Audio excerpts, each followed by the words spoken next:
Welcome to Child Abuse Awareness with Darlene J. Clark.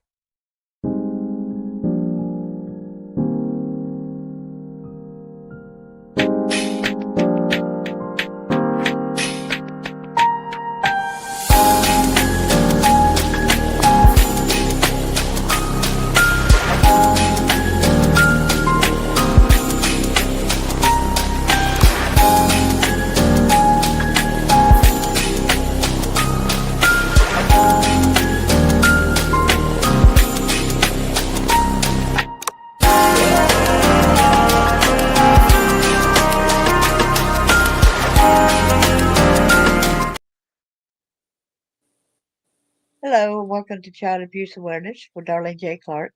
Be a part of the solution instead of part of the problem.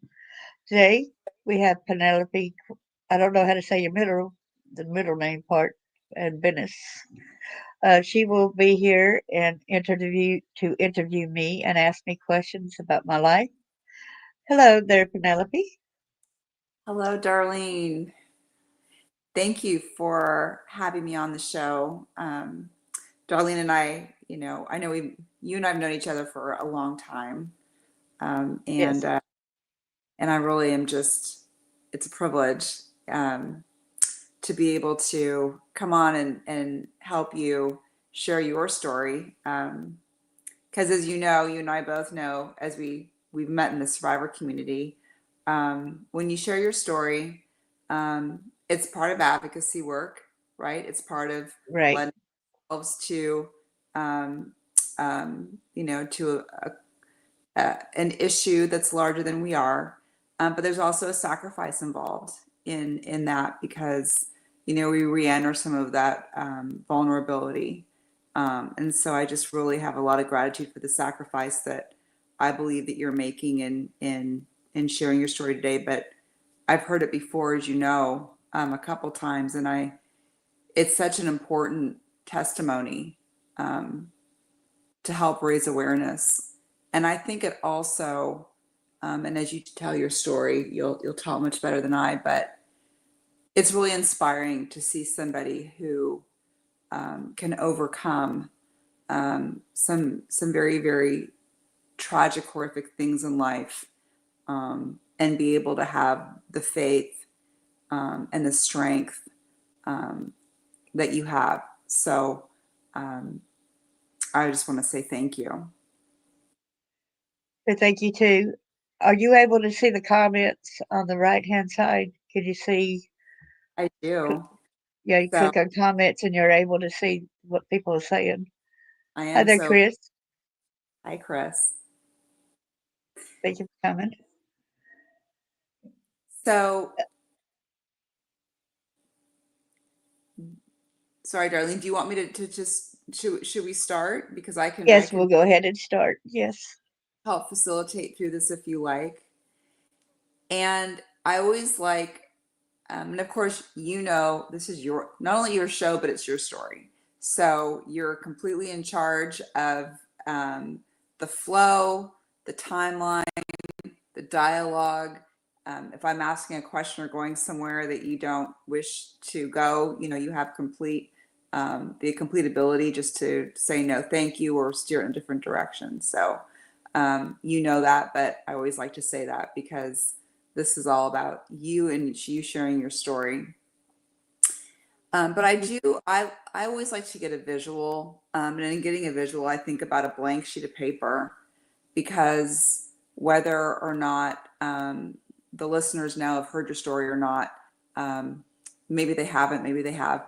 I like to think about the blank canvases. You're going to tell us sort of kind of from the beginning of your life, from when you were born, um, where, paint the picture, right? Help us envision, walk with you as you entered the world and walk us through a visual of your life and your experience. So I always like to start, with the family that you were born into, who the players were, where the location was. So with that in mind, if you're okay with that, maybe we can start, in terms of where you were born, who your parents were, where you were in birth order, and just the kind of world and environment that you came into. Well, of course, everybody knows this is my author name for personal reasons. It's kind of hard to say the exact locations, but I could do a guesstimate and let y'all know the surrounding area possibly. Um, but let's go to before I was born. My mom and dad were in Germany. My mother was born in Germany, and she already had other kids prior to meeting dad. And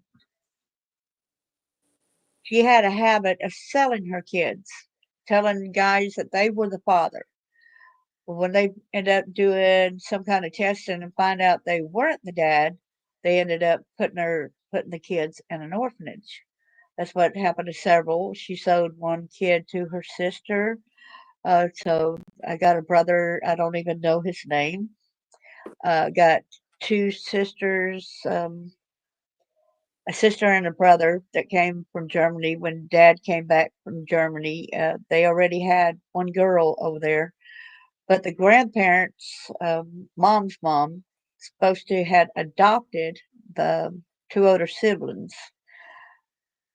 And so they were not really supposed to be coming to America, but they did. Mm. And then when they got, I had noticed with the DNA, the ancestry, that they ended up landing in New Jersey. And then they had another son in Maryland. And then about to, so like every month, when the baby was about a month old, that's when she got pregnant again, it seemed like, right? Wow. So it's or several months old or something. It's pretty soon anyway, because there's so much, so close knit, to the years, right? So then me and my twin, we were born in the southern USA. I'll go ahead. A lot of people already know that's Alabama. So I was a military brat. um, and my family, I had heard that I got to come out of the hospital so many days before my supposed birth mom, and my twin, and they said I looked a couple months old when I came home from hospital. That was kind of weird too, right? Yeah, Um, exactly. I would think that you look like a yes, newborn. yeah, I did not look like a newborn. They said, Hmm. "Hello there, good to see you. Go, Brat." Thank you, Eric. So then it just progressed to where, um, the, of course, this is a great aunt that gave me this information. She said that whenever mom and my sister, also from Germany, she also told me that they would abandon if dad came home and then he left to go somewhere, then she would leave and go chasing after him and leave all of us kids. So there were two that were school age. Then there was one that was 2 years old, one that was 1 year old, and a set of twins. And they would leave us by ourselves for a week. And That okay, can I just pause right there? And I'm sorry, Darlene, but I pause because, you know, we're telling a story, and I know a lot of communication is, we're telling a story on a platform, on a digital platform, right, and a lot of communication is missed when it's just a spoken word. So I like to repeat a little bit, and I hope if you find that annoying, just let me know. But just so people understand, X amount of kids, that's 5 kids. Right now, I'm counting the twins. that's I'm counting, living in the home, but some had already been sold. yeah, but they're being left on their own, and they're not even in the double digits. There are babies and infants being left with kids that are what, 6 and 7 years old, if that. That, yeah. Yeah, that is in itself shocking. But she That could is, not even, she told us she could not even cook or turn on the stove. She was not allowed, so she could not warm up of our bottles. And of course, when there's two infants, they need milk, and a 1 year old need milk, and a 2 year old need milk, but they did not, they ran out of milk. So my sister said I had to drink clabbered milk. Um, but sometimes my great aunt would come over and she would, and I had a cousin recently that spoke up and told me, said, every time we went over there and visited y'all, we had to change your diaper, your our twins diapered. Then there was your 1 year old that still was wetting his pants, and a 2 year old at times wetting her pants. So I got done cleaning up one, and then cleaning up all y'all. Then by the time I had all y'all cleaned up, I had to change one of y'all again. And they said they helped clean up the house and everything. So that had to be a hard task, and to be,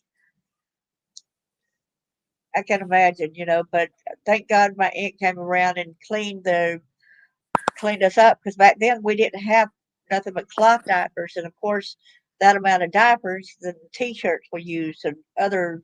You got to imagine that. Well, what I'm also imagining, Darlene, is that you would think, okay, an adult relative that comes by the home and sees that clearly the children are neglected. They're not being cared for. They're not being fed appropriately. They're not being, you know, tended to like parents tend to young children in diapers. So obviously there was an adult that brought, that came, an aunt that came who was an adult. Did it ever occur to her to maybe call the authorities on this situation? I don't think back then they had any kind of laws or any kind of, you know what I'm saying. Or yeah. I mean, I don't know. I mean, you think about a person like you or like myself or like anybody else listening that's thinking, okay, even if I went and I helped, right? I saw, oh my gosh, these kids aren't being, fed appropriately. They're not being, you know, they're not living in clean conditions. Let's just say that they're not being, they're not being tended to.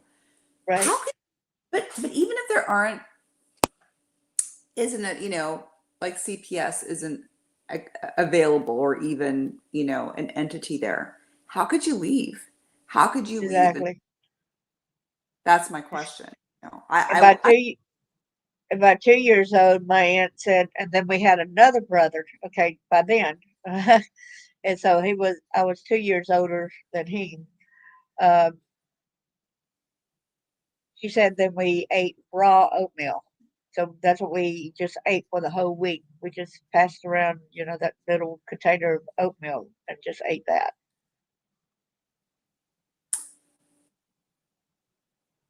So it did, reminds me of these people in Africa, the kids eating rice and everything. So it's kind of hard for me to watch that and knowing, that I went through similar eating raw oatmeal. yeah, exactly. And, it's amazing that none of you guys, I mean, contracted anything like scurvy. I mean, it sounds like there had to be nutritional deficiencies. Yeah, it had Um, to be. there had to be.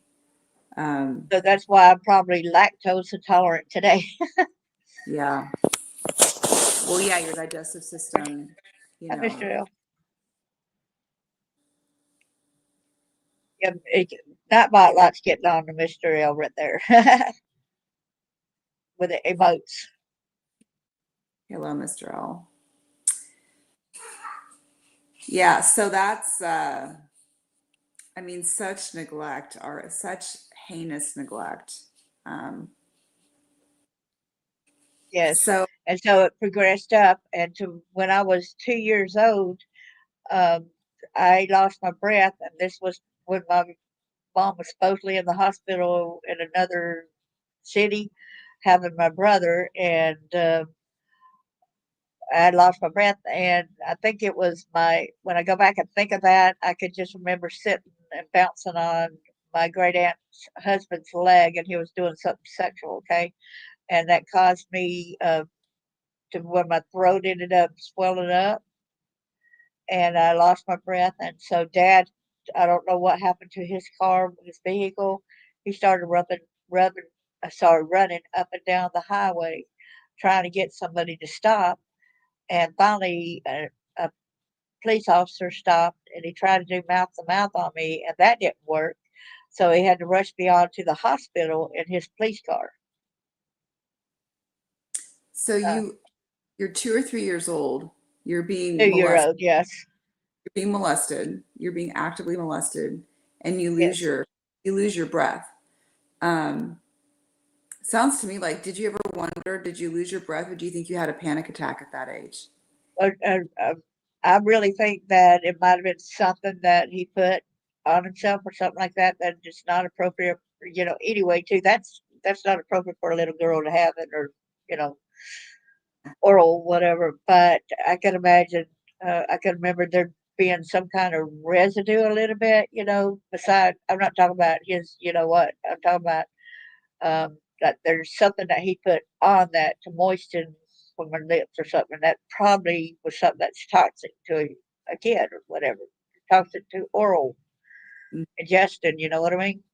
yeah, yes, So, that makes. so my throat had swollen and shut, and so they had to do an emergency tracheotomy on me. Mm, And they put me in the hospital, and they kept me in there for, I think they said for 2 weeks, and they could not find out what had happened to me.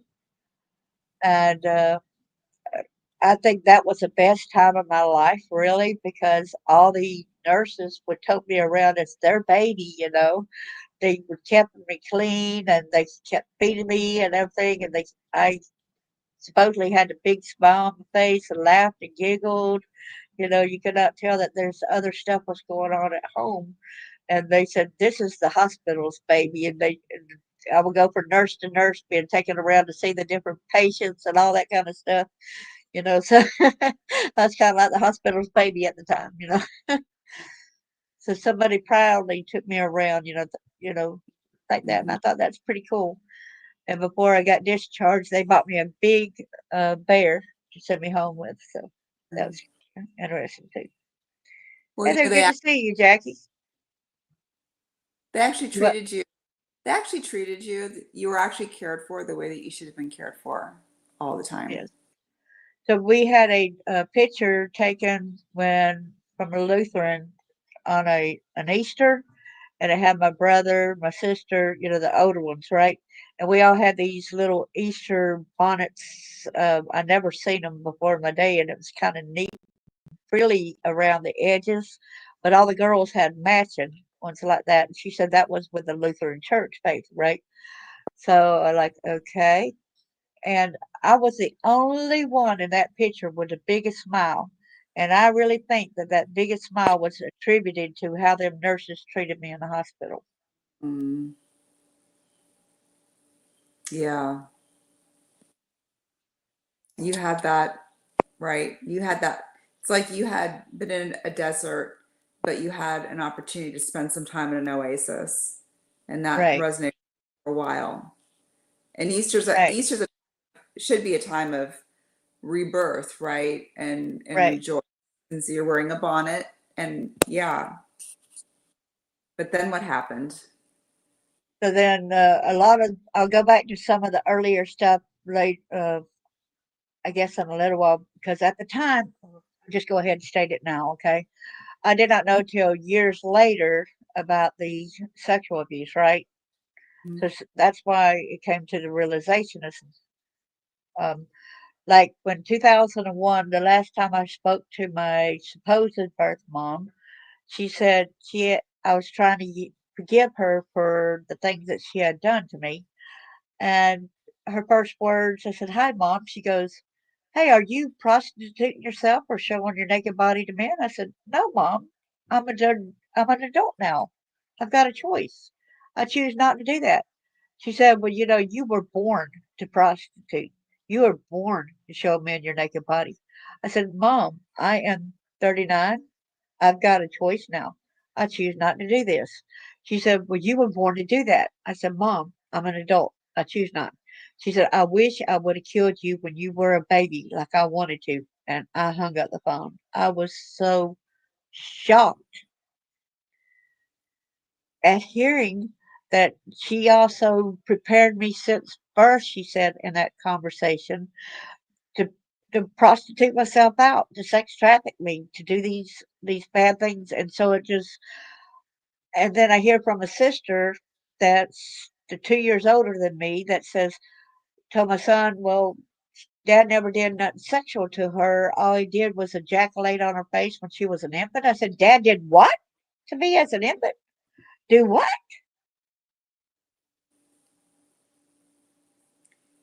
And Darlene. I don't even know if there are words, you know, there are no words.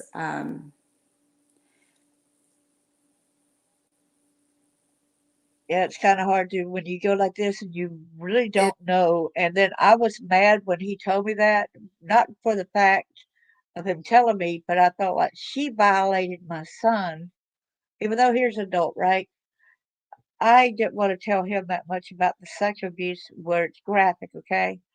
But for her to come right out and say that he just ejaculated on my face when I was an infant. Do what? Really? so actually, can I point out something about what you just said? Yes. And, you and I have been, hey, Chris, Okay, Chris, heard back. um, we've heard this before, right? And in terms of just other survivor testimonies and of our own. When you're born into this environment of abuse, sexual abuse, and neglect. And for a sibling to say, you weren't sexually abused, dad only did XYZ, like it's nothing. One of the themes that comes out is that when you're born into it, that's your normal. You don't know any different. But what's You- weird, he never did that to my other siblings, just the ones that he messed with my sister Sabina when um, she told me her story, that dad had her mom had walked in the bedroom and dad was raping her, right? And she said I was 2 years old at the time. Okay. And that mom went in there and started beating her. "You're trying to steal my husband." Yeah, that's And see, he wasn't her dad. And so that just makes me really feel even more so when I explained earlier why I think that family's not my family, which pretty good reason, you well, know. yeah. But we ain't gonna get into that anyway. But But but I think the what sets the norms, what sets, when you think about developmental,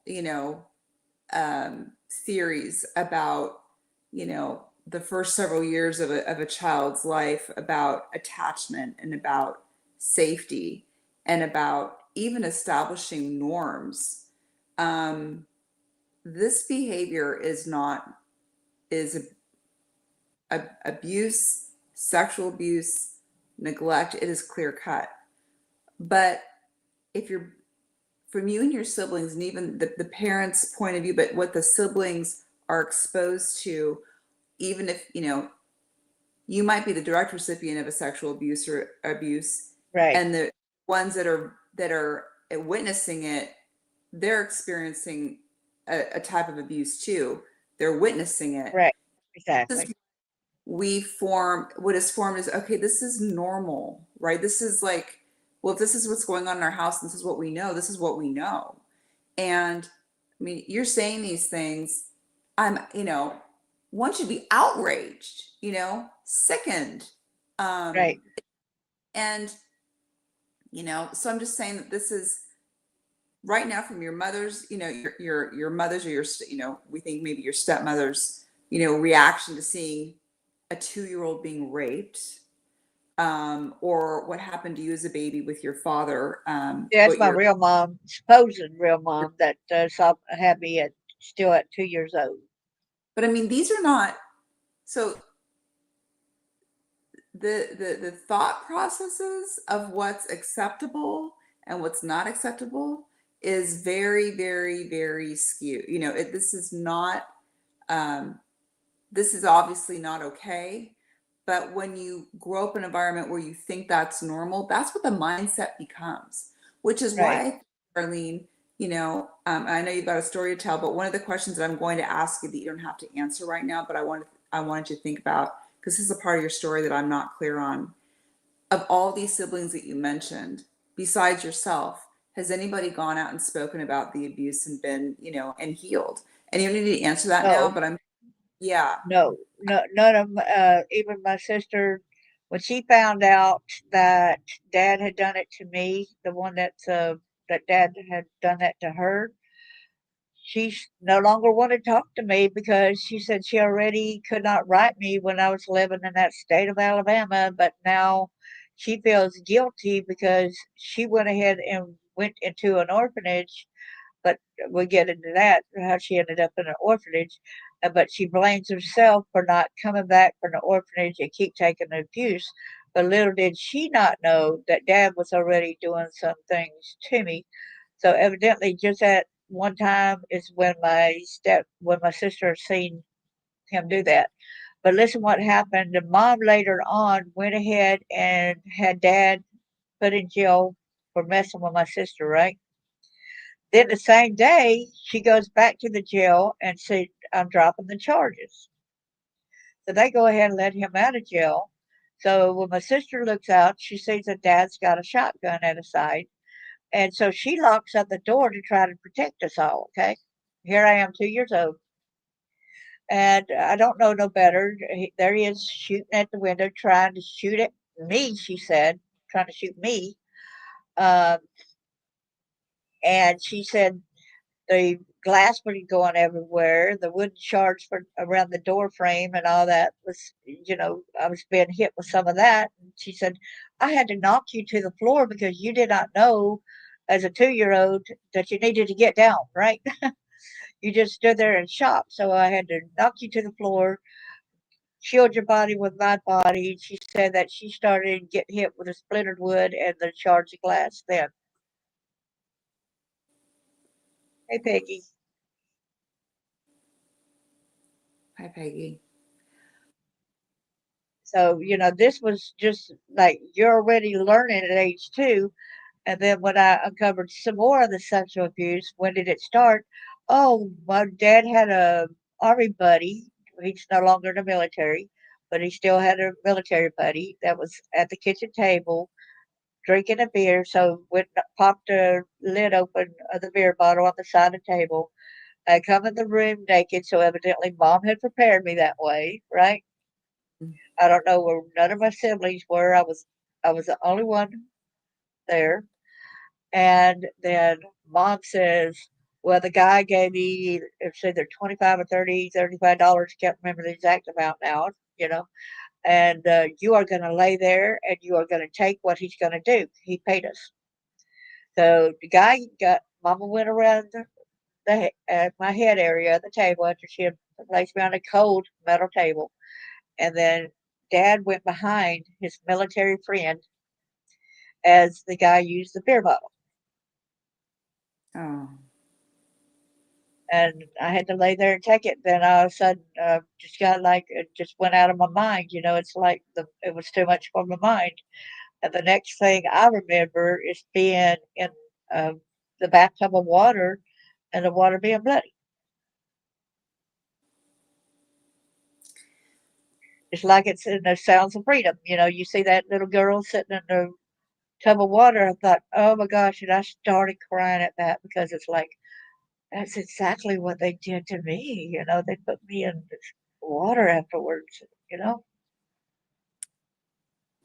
I want to say, come back to something that you said, which is another, I think it's an important point when you were on the table, that you dissociated, you know, Right.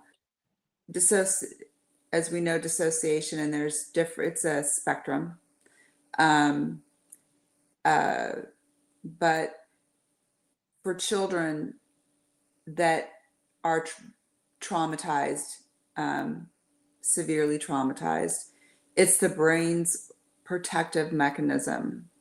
And even in the moment of the trauma, that a child can consciously, they can just, their brain can shut off what is happening.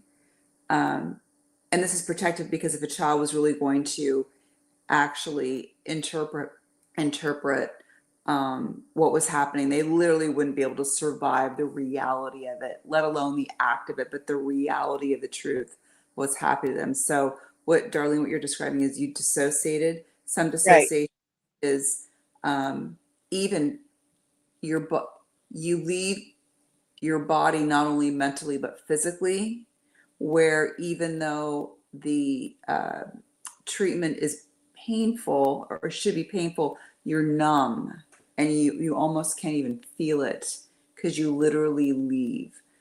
So Yes. I brought that up, and I think it's important to note, because also as you go through the healing process as adults, like you did, Darlene, when you start to address and recognize and name what happens to you, your mind gives itself permission to start opening up like this reservoir of dissociated events.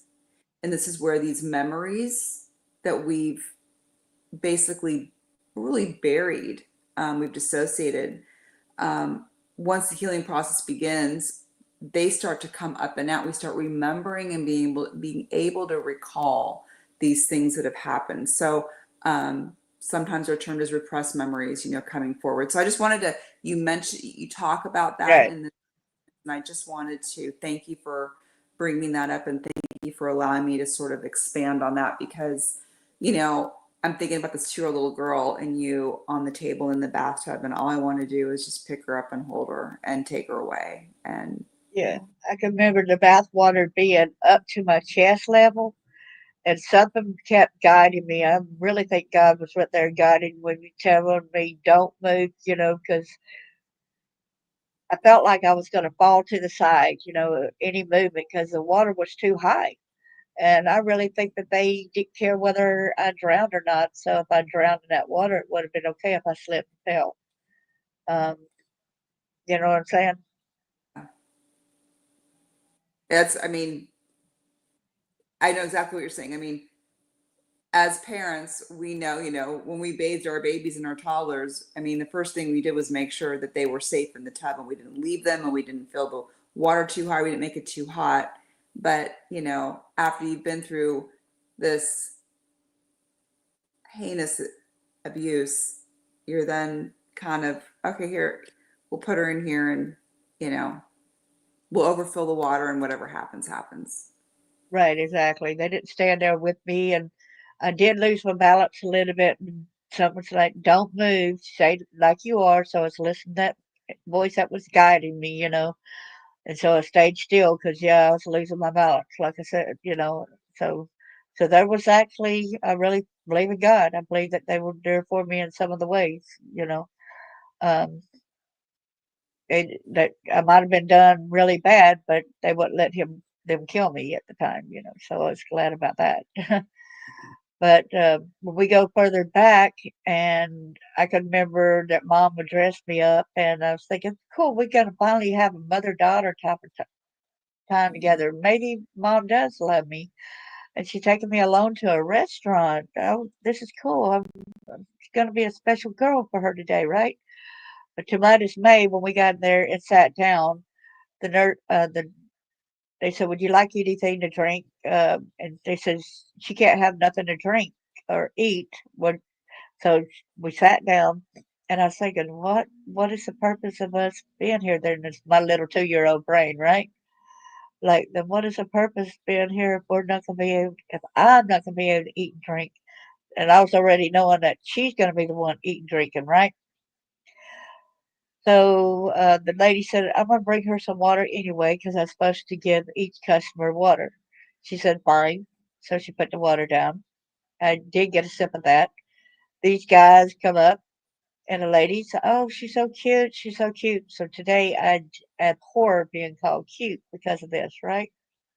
Mm. And then Mom would say, "You want to buy her?" So some guys will walk off thinking it's a joke and everything, but she was dead serious. Mm. And so all these people working at that restaurant even knew about this happened, and so they were complicit to it, I guess, right? So because it kept happening, that she kept selling me at the restaurant. Um, Guys would then take me off and said, "You can do anything you want to with her as long as you bring her back alive." Oh my God. And you have a memory, this is amazing, of being trafficked. You were Yeah, trafficked. It sounds like and that's your that's first. just some. That was the main first trafficking. Besides, that was also traffic. The first time was when they sold me that guy with a beer bottle. You know. Yeah, that's true. Out, they took you outside the home. You were Yes, inside traffic. This is now they're taking you outside the home. and this is different places in Florida at this time, near Orlando, Florida. Wow. So yeah, So they, yeah, there was clearly a but there network. was, and I do remember that there was one guy who bought me and took me back to his house. And the reason why I remember what he did to me because he didn't hurt me. He had another little girl right there, and he was trying to rescue me basically for a little bit of time spending with his daughter. So that was one good aspect on that one guy that he saved me for that day not to be hurt, right? Yes, but which was great. But why did he call the authorities? Why did he I take you mean, the back? authorities are probably in on it. Don't you understand that? The authorities, you know, Exactly. Exactly. Exactly.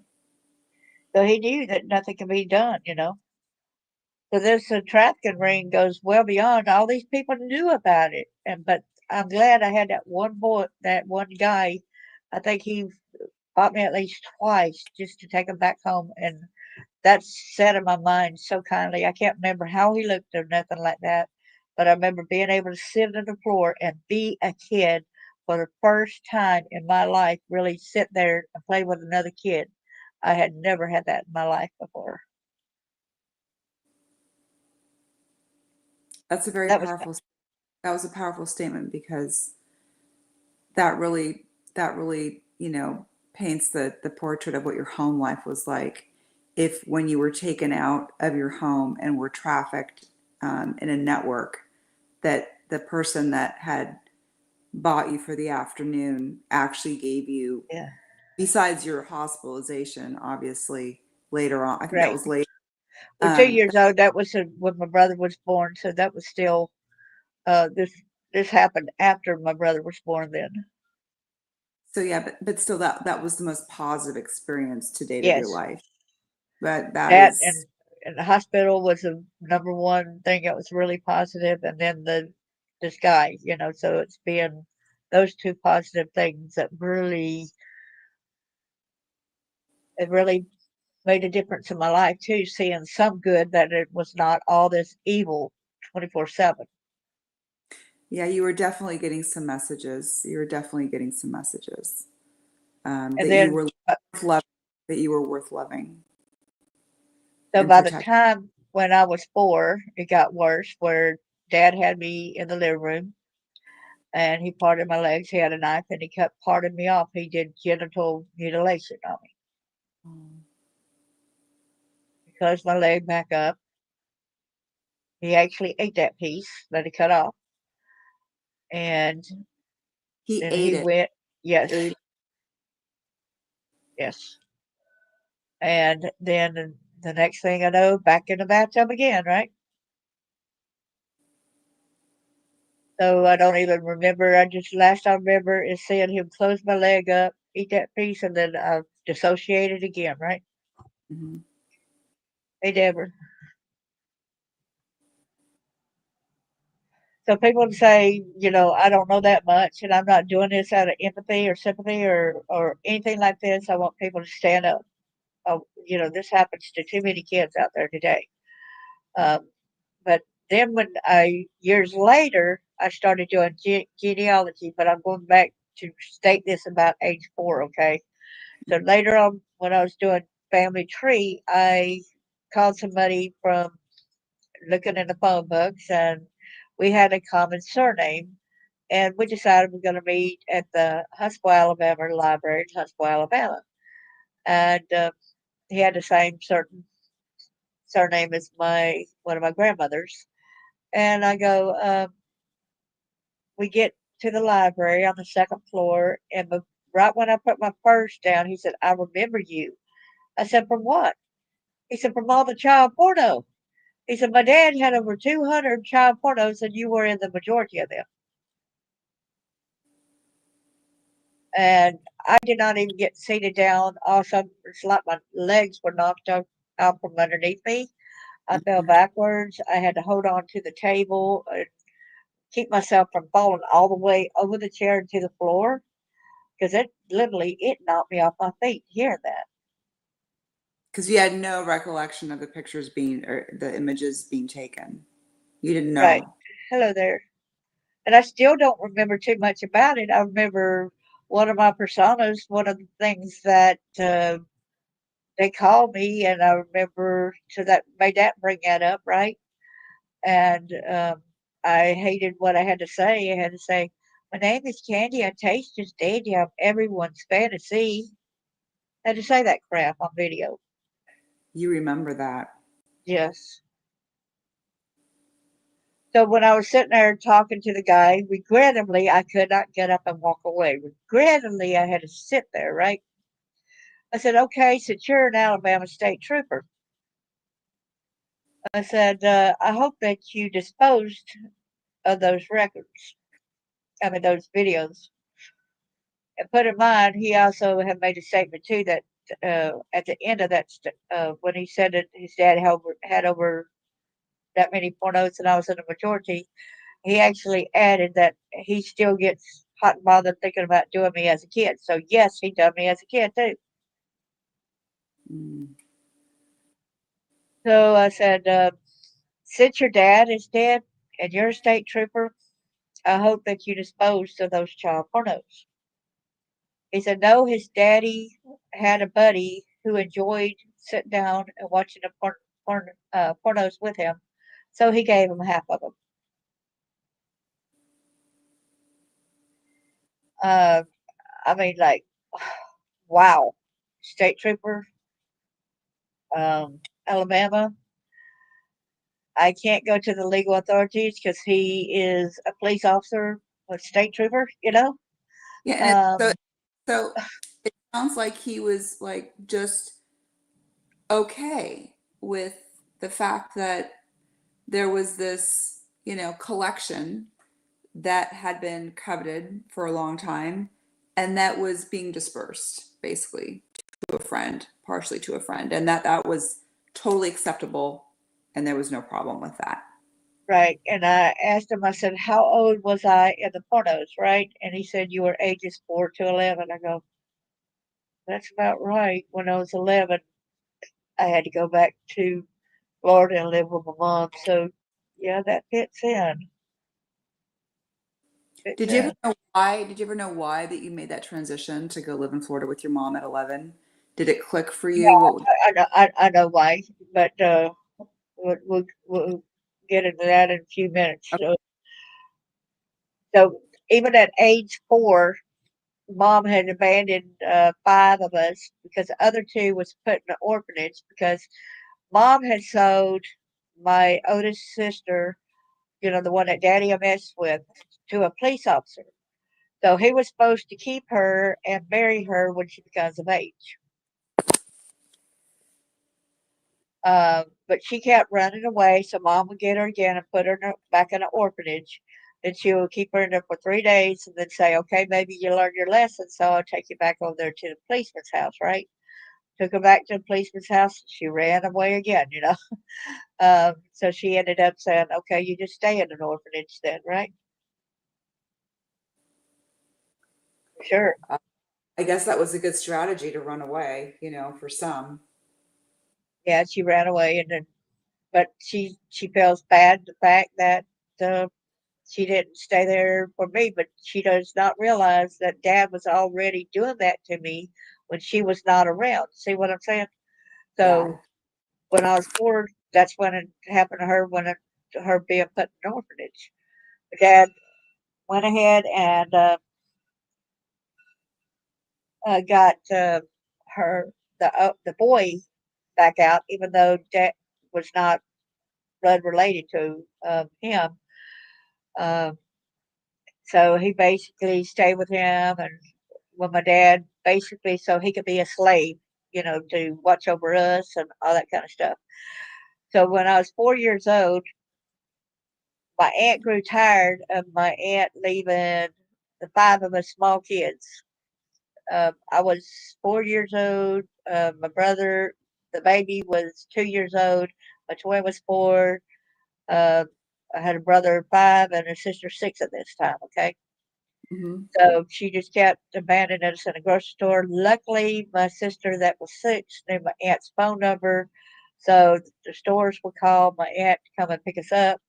Mom would show back up about a week later to get the kids to get us, and my aunt grew tired of that, because she didn't want to. She had her own business. Her and her husband had a gas station that they owned, and so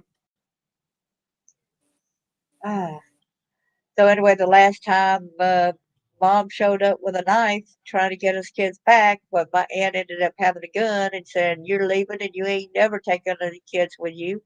And so that's when the divorce ensued with that. And soon after that, met my evil stepmom, and I really loved her though. I really loved her to death because we actually had a bed to sleep in, right? We actually got food in our tummy to eat, right? So I would reciprocate and thank her by rubbing her feet and her ankles. Hi, trial junkie. Good to see you. So I enjoyed doing that, but little did I know that it wasn't soon after that that she would start knocking me around and knocking my twin sister around and being violent herself and being volatile. Um, and then we moved around a lot, put that in mind, that like every 2 years we moved again. It's when you go back and think about that, you think, oh, was somebody else getting wise to maybe the abuse happening to us? Are they being looked at or what? I didn't know. But I got a funny thing that happened with the Benny Carl show, and that's in my book, and y'all can read about that. But even with school, and y'all, if y'all got twins, please don't compare them because you don't know what that do to us later on in life. Okay, please stop doing that. I might have been considered the prettier twin or smarter twin or whatever, or I I just hated that. I'm like, please stop the comparisons, right? I did not like that at all. And now, because a lot of that, my twin actually, I felt sorry for her being called stupid. I felt sorry for her being called uglier, right? But then when I was age 10, dad was knocking me to the floor, hit me in the head, and then he made all of them encircle me while kicking me as hard as they could while calling me stupid, fat, ugly, and retarded. Oh, So at this time, then we had cattle, and my stepmom would go take us out to the pasture, make me and my twin sister, and push our nose down a cow manure. And at times, we had to wear it on our noses when we went to town. you had to wear what on your noses? Cow manure, That's what I thought you said. yes.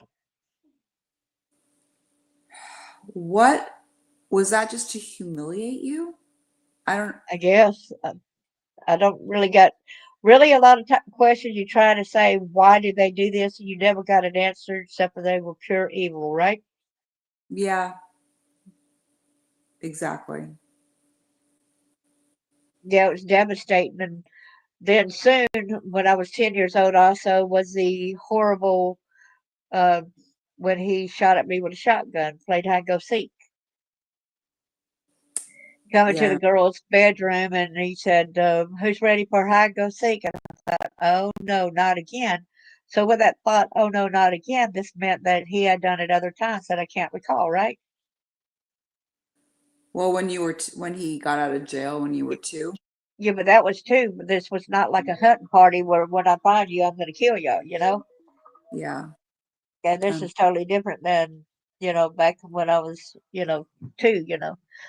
But I was thinking, oh no, not again, because one day he's going to find us and he's going to kill one of us too.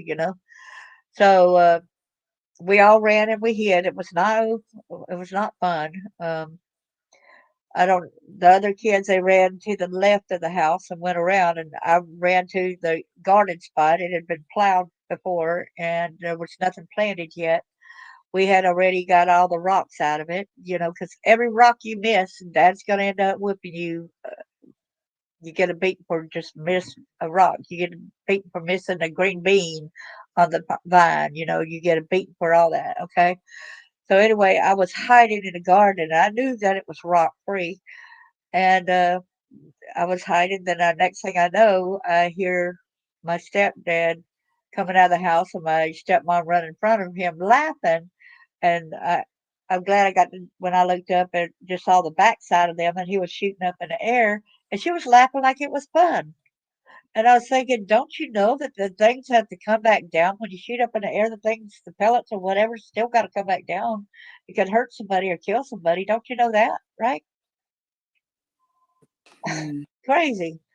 And then a little bit of peace went on for a little bit, and of course I done put my head down at that time and taken breaths of sighs of relief and stuff. And I briefly raised my head up again to see if he was around, and I thank God he wasn't around, so I put my head back down. A few minutes have passed. Of course, this feels like an eternity when something like this is going on. It feels like it's lasting too long. And then I look back up, and there he is standing, and he sees me. He points the gun in my direction, and he shoots. I had put my head back down, but there happened to be a rock right in front of me. Had it not been for that rock that was in the dirt right there, that's what protected me, or I would have been dead. Um, What were so you think? What were you thinking as he was aiming at you? Do you remember? I'm dead. Yeah. Now this is my life.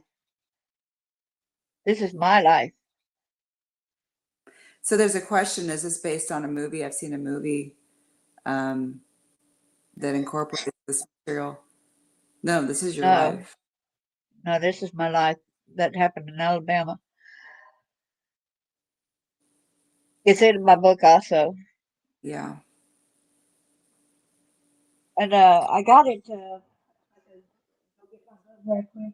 One of them up, and I can read it better than that. And what I mean, because I think it's got more impact when I'm saying the words. I'm gonna get my Saturday. Okay. I think, Darlene, your volume is a little bit. I think I don't know if you disconnected from your headphones or the mic. You're a little bit muffled. You're really muffled, actually.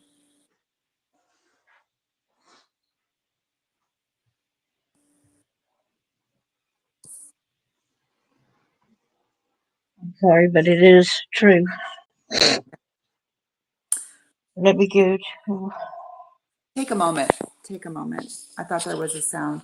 Let's take a moment Okay. and and you know, I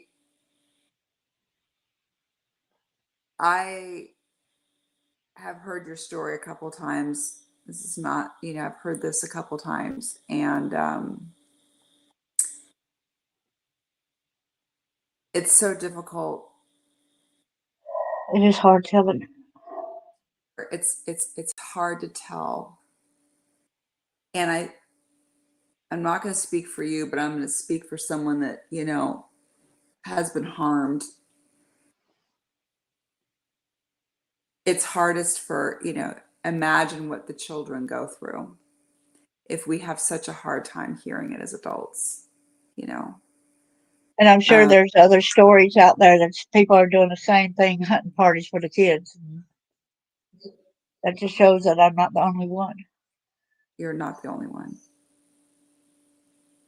Okay, I got my book. I'm going to read it out there, so because I put it'll be easier for me to talk about it. I named it Dad's Version of Hide and Go Seek. Warning, this will be hard to read and understand. It was difficult living it, but it validates I had God watching out for me. Although the cruelty had stopped, my life was spared. When I was 10 years old, my dad came to the girls' bedroom. We all shared a bedroom as well as the boys. Daddy Charles walked in with a 12-gauge shotgun wielded at his side. I thought, oh no, here we go again. Dad replied, who's ready for hide go seek? If I see any of you, I will then shoot at you. I thought one day someone is going to get killed. I believe Dad recovered so well by claiming it was an accident. I shot a squirrel or another animal, but Darlene got in the way. That sort of excuse. We all ran and hid. I was not sure where everyone else hid. I often wondered where they hid because they hid so well. I ran and hid in the garden behind a hard dirt mound. Dad was chasing Sue around the house while shooting into the sky. Sue was laughing gleefully as he was chasing her and shooting upwards with his 12 gauge. I briefly felt safe. It grew deathly quiet. I wondered where Dad was. I wondered if he was close to me. I prayed he got his mind on something else so this crazy deadly game would be over. I looked up from behind the hard dirt pile. I did not see Dad. I drew in a deep breath as I laid my head down onto the ground. My heart was racing wildly. I was so thankful he was not around. I was thankful he did not spot me. I knew he always found me first. A few moments had passed in which it felt like an eternity. I decided to look up again. Oh, no, Lord, please protect me. Dad saw me. Excuse me. He turned towards me and aimed the shotgun in my direction. I was praying hard. I knew it was dead. The next thing I knew, dirt went all over my body. I was shaking fearfully. After the dust settled, I noticed a rock that was right in front of my face. The dirt had it covered. The rock saved my life. I knew it was God who protected me. Oh no, he's reloading while coming in my direction. It felt like everything was in slow motion. Dad was still approaching me while reloading his 12 gauge. I knew I was dead. Something told me not to run. I was to look him right in the face while I was approaching him. So I stood up and did as the inner voice was instructing me to do. I could not feel my legs or my feet under me. I felt as if I were floating. It felt like something was around me, protecting me. I kept thinking, do not turn around and run. That is what he wants me to do, so he could shoot me in the back. There was nothing to run and hide behind anyway. I continued walking to him while staring into his eyes. I felt no matter what, I was dead. I felt I would be shot regardless. I walked up to him and he said, here's an expletive, but I ain't gonna say the word. I wanted you to run so I could shoot you in the back.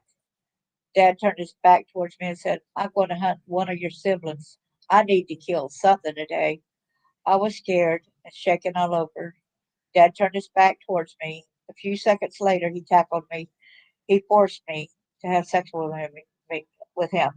At least the other kids are safe momentarily. The craziness ended briefly.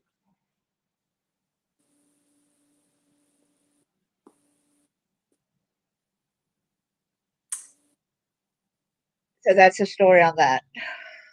Thank you for, Well, thank you. you know, reading it and sharing it, Darlene. And thank you, Carl, for your comment. Absolutely. What becomes your normal? Your normal, Darlene, was not only survival, but if you could distract your father long enough, you would protect your siblings.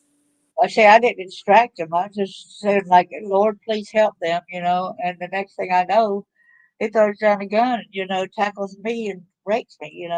I mean, I can't really say he forced me to have sex when he's right there, an But adult, tears my clothes off and rapes me. You know what I mean? no, but that's what I But at least mean. my thought was that, like, at least the rest of the kids are safe. They're not going to be hunted. They're not going to be killed, right? Exactly. So no, you did not choose to distract him. You just had Yes, to tolerate what he did to distract himself. As a right. sound, and you knew that was, your, having to be forced, by your father who, you know, put his rifle down for a moment, um, there was something that you could do to protect, right? Not willingly do, but as a side effect. Right. But I think that says something about you, in terms of Thank you. yeah, a lot about you, Right. because you had a spirit of there's got to be something, you know, good that's going to come in the future. I got to do something to make something better. There was a spirit of needing to take, any horrific situation and try and make, basically advocate, not that you were submitting to it, but I think that just shows your fighting spirit. I think that shows your willingness to, persevere. And I think that there's a message in there, is what I'm saying. See, also there was times like when I watched like the Three Faces of Eve or one of the personality shows. I seen that kid going down in the well, down in the bucket, and I go, "Oh my gosh!" I had a flashback of my dad lowered me into a well like that. I like, "Oh my gosh," you know. Um, I was so scared, and I knew not to move. I knew that it could easily break the ropes, and I was hoping to God that he wouldn't go ahead and cut, make me fall further down. Because even my siblings had said how Dad would put me in a barrel and he would tie my hands and feet, throw me off into the creek for me to drown. Something untied my hands. I got loose and I was able to swim ashore. I can't say it was me. I can't say it was my siblings. I couldn't reach my hands and feet to be able to undo myself. So there had to be God there to save me, right? There's no other explanation. um, these incidents, too many. I mean, like he wouldn't even let me eat some nights because of me, my breathing and stuff. And I found out in 2002 when I went to a doctor. He said that what happened to your nose when you were about 6? I said when I was 7, I landed on my nose. I fell out of a bunk bed. He said he said no, this was done intentionally to me, to you. And I said, well, I see my dad coming at me with a pair of pliers and said, yeah, the grooves of the cartilage has still got the plier grooves in the cartilage where he twisted it. So he validated that my nose was blocked all on one side from age 6 up until now, where I had to have surgery to remove that. I had a possibility of having cancer because all them tumors he was seeing on that side where they wasn't able to drain. And I want to glorify God because I didn't have cancer. When he opened it up, it just drained out. Thank God. Oh my God. Yeah. So it was like an everyday thing. And my stepmom used to tell me when I was 15, well, I stopped your temper tantrums when you were 4 years old by holding your head down in a sink full of water till you lost consciousness. How did I not die, guys? I mean, she was holding my head underwater till I lost consciousness. Consciousness? Really?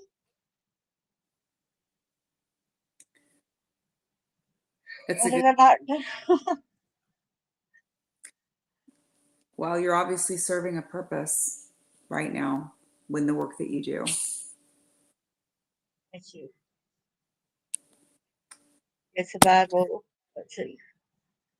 Survival struggle as an abused child, and your world is basically psychological warfare. Yeah, you were afraid no matter what. You're afraid, like, when they're coming home. You could not be yourself. You could not be a child. Okay, if like there was me and my twin sister, my daddy called out Marlene, me and her both ran into the room, and he'll get so tired of two of us coming. But if he called out my sister Gwen, and then Charles Jr. will show up with her, the same age brackets, because we always knew that that's the way it would be anyway, right? So He loved to whip us with belts. He loved to whip us with whips. Yes, with whips also. Um, so we were scourged.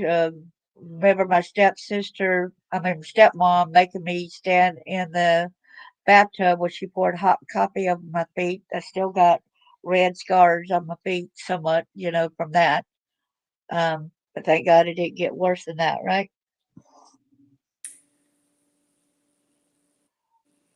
This is a talk my dad had before we moved back.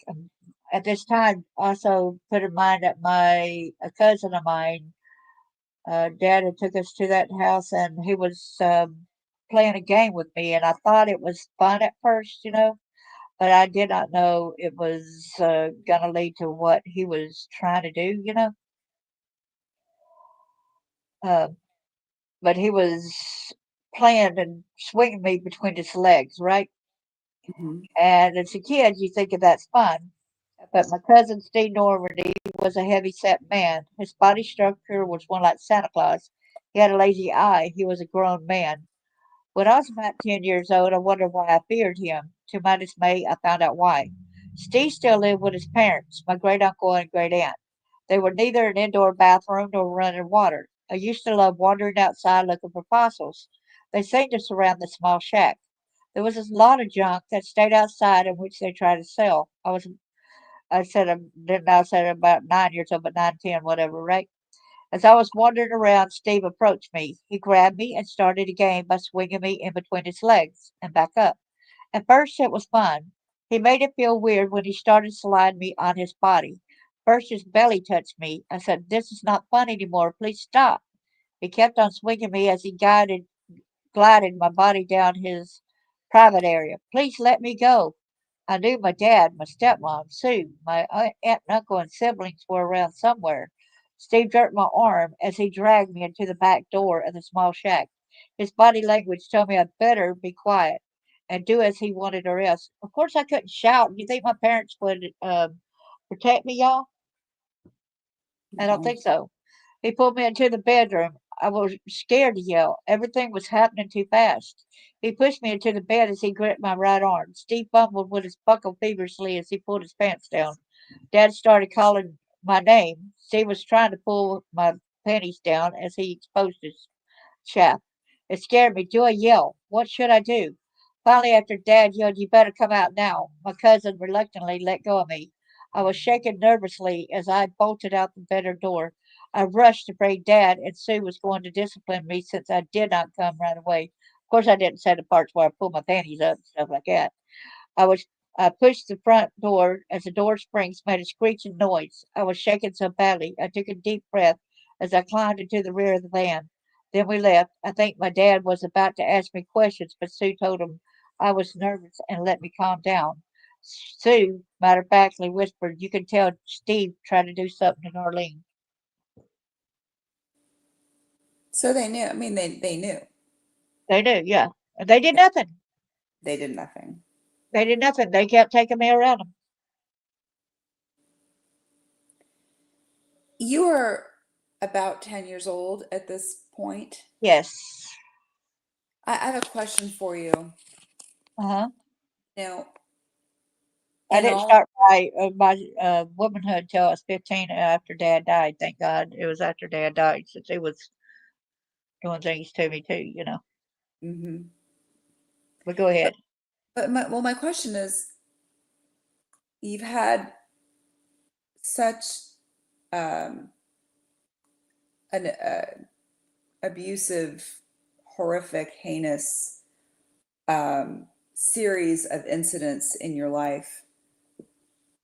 Did you ever think about your future? Yes, I did. Matter of fact, when I was when Mom got custody of us, I had a little bit of time for myself, right? Um, I could go and say that where ended up having custody of us, but I wanted. There was a lot of that Dad did, and there was a threat, and he did. He threatened us, so we better not talk. That we're fixing to go to my mom's house, right? We better not tell her anything, or he will end up hurting us, right? It's like that's an everyday type of thing anyway, right? So here's a little bit right after the case when my stepdad and my mom were in custody. Put in mind, they're not too much better. And how could a system ended up giving us to a stepdad who was still on probation for murder, right? Whew. So we arrived at Mom Hilda and Daddy LC's little two-bedroom shack in Daddy LC's Ford Galaxy 500. This was in Florida. That was around a little town called Greensboro. The small frame house was up on concrete blocks. There were three German Shepherd dogs behind the fence. In the backyard was another building that housed their washer and dryer. There were three beautiful red rose bushes in front of the porch. We bounded up 3 or 4 steps. The front porch had two living room recliners on it. We asked if we could go inside. We dared not open the door until we were gave permission. And then there was a little bit more on the house. And then our social worker kept coming and talking to me at Mom Hilda's and Daddy LC's. I didn't want to still go to her. I did not really want her. I did not understand why, right? I could not remember at the time why I was afraid of my mom, but now after therapy, I know why I disliked her so much. Anyway, Mom and Daddy LC won the custody case. We arrived home, and Daddy LC said, "Let's go celebrate the victory, right?" So we all climbed back into his Ford Galaxy 500, but Daddy LC said, "Darlene, get out of the car. You cannot go. The rest of the kids could go, but you are not kin to any of them. You are not even blood related to any of them." I thought this was strange since I was supposedly a twin. His mom was listed as my birth mom on my birth certificate. I've always heard that these were my full-blooded siblings. Daddy LC told me to go to the neighbors and beg for food. Then they left. So that's how that case ended up, and they ended up winning the case, and that's what happened there. Okay. Oh my gosh. And then the case, I talk about the danger game, and I think that kind of helps to explain that a little bit more too. See what she said? Of course they knew, but even as a child, there's something inside that tells you that they are supposed to do something to protect. This makes it worse and even more confusing. It made it look to me at that time. It did confuse me because it's like that's an everyday thing because I don't get no protection. I never had protection since I was born, right? So normal. So I was tired of the abuse. This is called a danger game. I was tired of the abuse. I was tired of going hungry. I was tired of having to take care of myself at the young age of 11. It started innocently, but it turned into a deadly game of risk. But I did not care. I thought if I died from it, it was just my time. I doubted anyone would miss me. No one except people at school had seen me for days. I felt so alone. I'd been so used to not eat that I could not eat at school when because my mom was not even cooking for me at home either. I would have to sneak in the house when she was at work, and I ate mayonnaise, ketchup, salt, and pepper sandwiches, y'all. That's all I basically had for 2 years. Mm. Every once in a while, I ate the mixed peanut butter jelly thing, but of course, I'd wash my plates and I mean, wash my plate with a spoon and my glass and everything, and had it out of the house so she wouldn't have any kind of clue that I ate, right? So I had been so used to not eat that I could not eat at school. Whenever I opened the doors of the cafeteria, the smell of food was nauseating, since I was not used to eating anything except mayonnaise, ketchup, salt, pepper sandwiches. That was all I usually had daily. And I was not going to beg for food, and I was not going to steal food when we went to the store. I was tired of being a twin. I was tired of people comparing my twin and me. I was me. I was an individual. I wanted to be myself. I grew tired of people saying I was a smarter and prettier twin.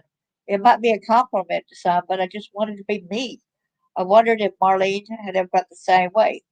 And I said, I found out later about that. So one day a train was at a standstill on the tracks blocking my way to school. I needed to get there. I did not want it to be late. I decided to crawl under the train, but try not to get my clothes dirty. I was nervously thinking about different things such as what if the train starts moving? Would I have time to finish getting to the other side without getting hurt?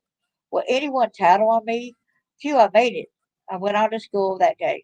Later, I was playing hopscotch on the sand near the train tracks. I drew out the hopscotch board. Another train came and stopped. I started watching and paying attention to how the train moves when it starts. I kept my eyes on the wheels and the train tracks. Soon I would notice the rhythm of the trains. Another train stop. I decided to see if it was okay if I went under the train again. I did it. It felt exhilarating. I noticed it. I don't know who called me, but I noticed it was still at a stop. I heard it start up. I wondered how many times I could get from one side before it would go too fast, right? I kept playing that dangerous game numerous times. I stopped playing it after I tripped and slid. Frightfully, my foot hung up between the track and the wooden railroad crossing. Frantically, I tried removing my foot before the train ran over it. Luckily, I got it out in time. My shoe was still in between the rail and the wood. I quickly retrieved my shoe. I fled away from the train. I knew how lucky I was to escape injury when I played this foolish game. I found out later that a neighbor told Mom Hilda about me repeatedly going back and forth under the trains, even when they began to move. Hilda informed her that it was okay. She was tired of me anyway. I laughed about it. I never wanted to live with her anyway.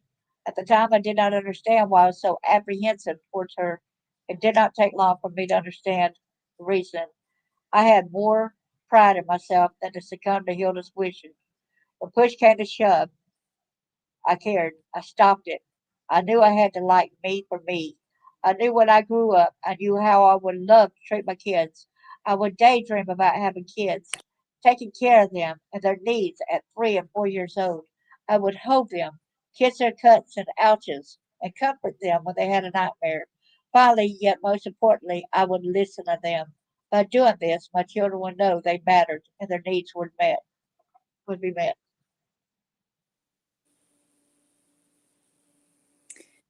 So you had a plan for your of hope for your life. Yes, right after I ended up surviving that train incident. So it's like that kind of knocked me into reality. Like, you care, you know, you don't want to really get hurt, when my foot got caught right there, like I really don't want to die. This is going to sound so strange, but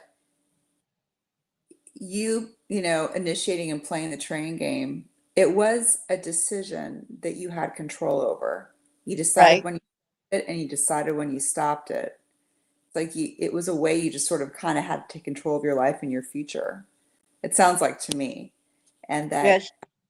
even though, it was a very high risk, but your whole life was high risk, so Yeah. maybe, but it sounds to me like that was actually, as you described and read from the book, it's a very pivotal turning point because you consciously decided, your life is valuable and you're going to live it.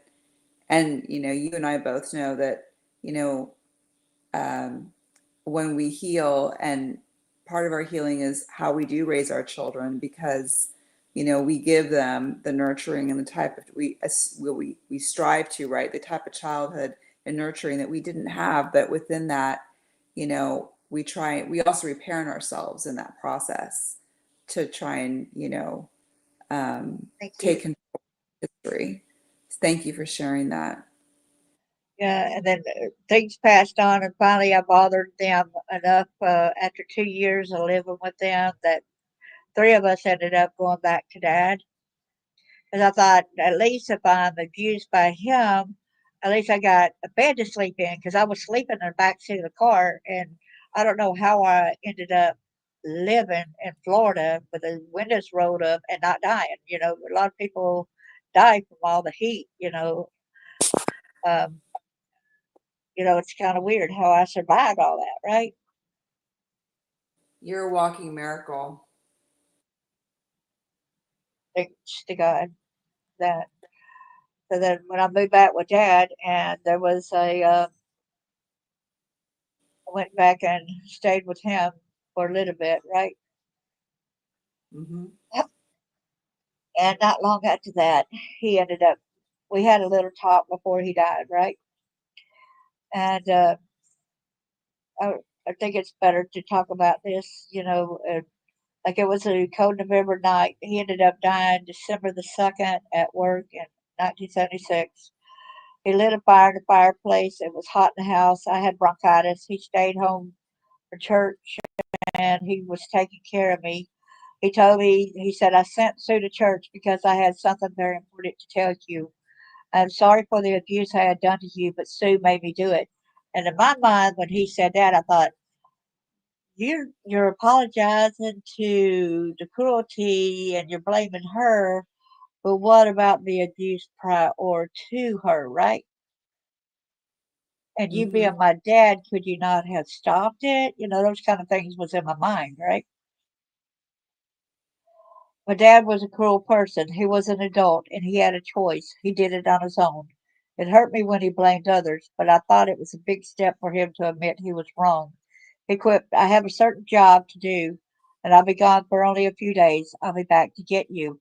So he's talking about coming back and getting me, right? He left at the end of November, a few days later. So let me tell y'all about the little discussion he said. And that's another reason why I don't think it's my family, okay? He actually said he's going to come back and divorce my stepmom and marry me. I said, Dad, you can't marry me. I'm your daughter, right? He said, well, the church will allow it once they know the truth. But he ended up dying on the job. He was going to come back and tell me the truth, but he died on the job. The only way that the church would allow him to marry me would be that it's not my daddy. Uh, Y'all get it? yeah. That all along this time, he is not your biological father. And remember at the court case, right after the court case, that's not your mother. That's not your none. You're not blood related to none of them. See? I do remember that. There was truth in that, but you didn't know it at that Yep, I time. didn't know about it. And then, so when I got back to live with my dad, and he died and all that, and then one time, no matter what I did, I got my stepmom bought a new house and 17 plus acres. That's where she started having satanic cult meetings and everything too. Um, I started getting drug around the house by the hair of my head.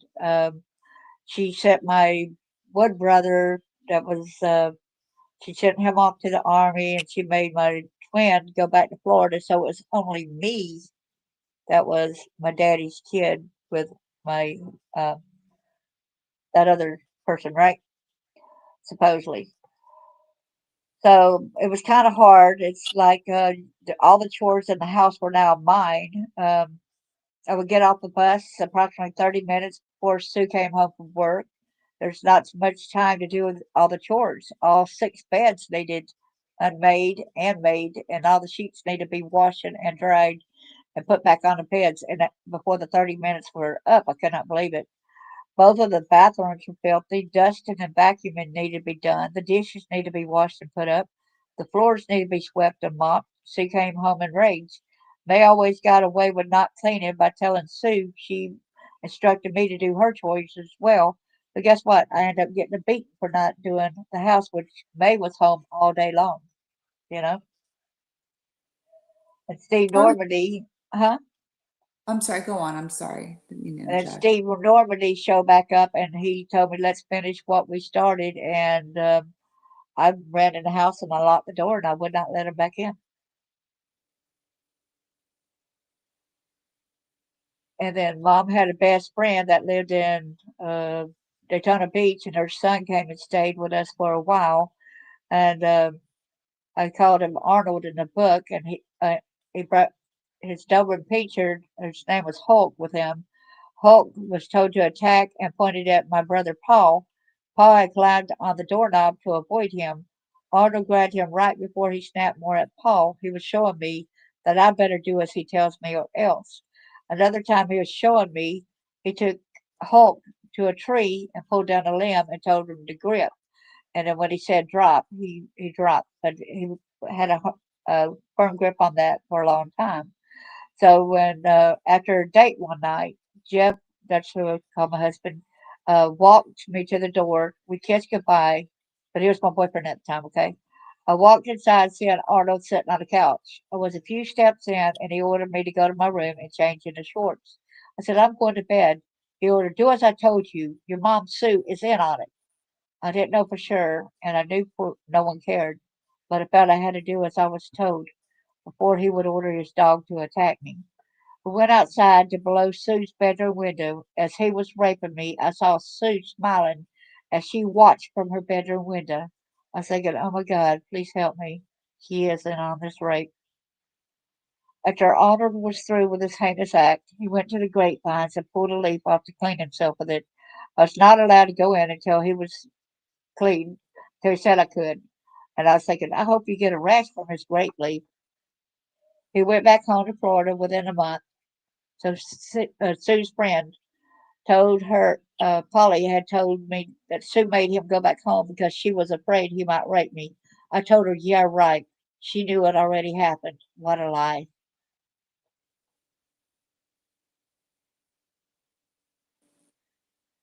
So, and here's the reason why I had to escape out of that hellhole, okay? It had been a tough battle. Here's about a discussion, okay? I was in Mm-hmm. the back bedroom and I decided to get something to drink. I was 18 at this time, okay? I just turned 18 just not long before this. I was walking from the added on part of the house to the odor section. I heard Sue and her two older kids discussing me. Something made me hide and listen. I knew there were three people in the discussion: Sue, Bart, and May. It went like this, although I cannot remember which one said what. It shocked me. Well, what would we do with her? We could put her in an institution. They will believe she's crazy. But what if we believe her stories? We would be in serious trouble. So what are we going to do? We got to get rid of her soon. Well, we could kill her and make it look like suicide. They would believe she committed suicide. When did we do this? This weekend. I did not know if they heard me walking in front of the house and they just said this to scare me, but I sincerely believed them. I had to find a way out. The bedroom door creaked as I faintly fell against it in disbelief. I couldn't fathom what I was hearing. My stepmom Sue and two of her children, Bart and May, were discussing ways of getting rid of me. They were talking about killing me and making it look like suicide. What did I do so wrong to get them to hate me so much? I mean, I was already their slave, their robot without my own thoughts and feelings. I did think about God often. They couldn't take that away from me. Uh-oh. Bart must have heard the door creak when I fell against it. He replied, everyone quiet. I hear Darlene coming from her room. I joined a deep breath as I silently prayed, Lord, please let them think I did not hear them. Please keep me safe. I stepped back away quietly from the door, two steps back, and proceeded to walk normally down the hallway. I glanced at the three of them as I turned to the right to go into the kitchen utility room. They were sitting quietly as they watched me go into the kitchen. I knew I had to pretend I did not hear the conversation. Phew, I made it safe momentarily. They had no clue that I overheard their conversation about killing me. I was dumbfounded. I started exercising and to try to blow off some steam. And so then I remember while I was going into the kitchen in the first place, I was thirsty.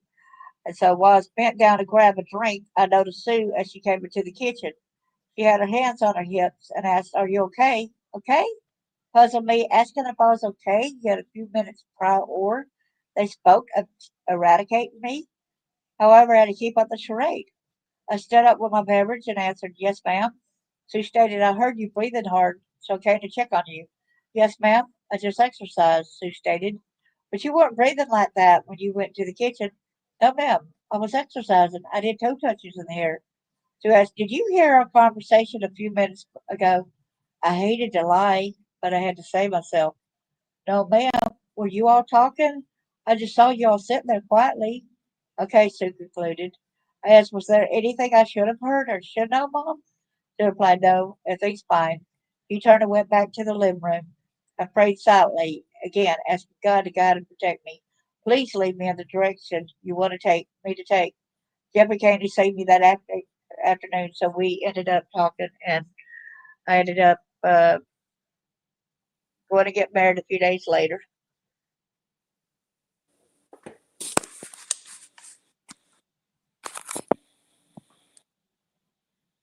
I just,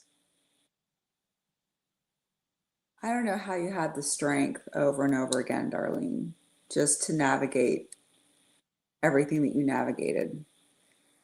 Did you have a connection? Um, and you said, and I actually,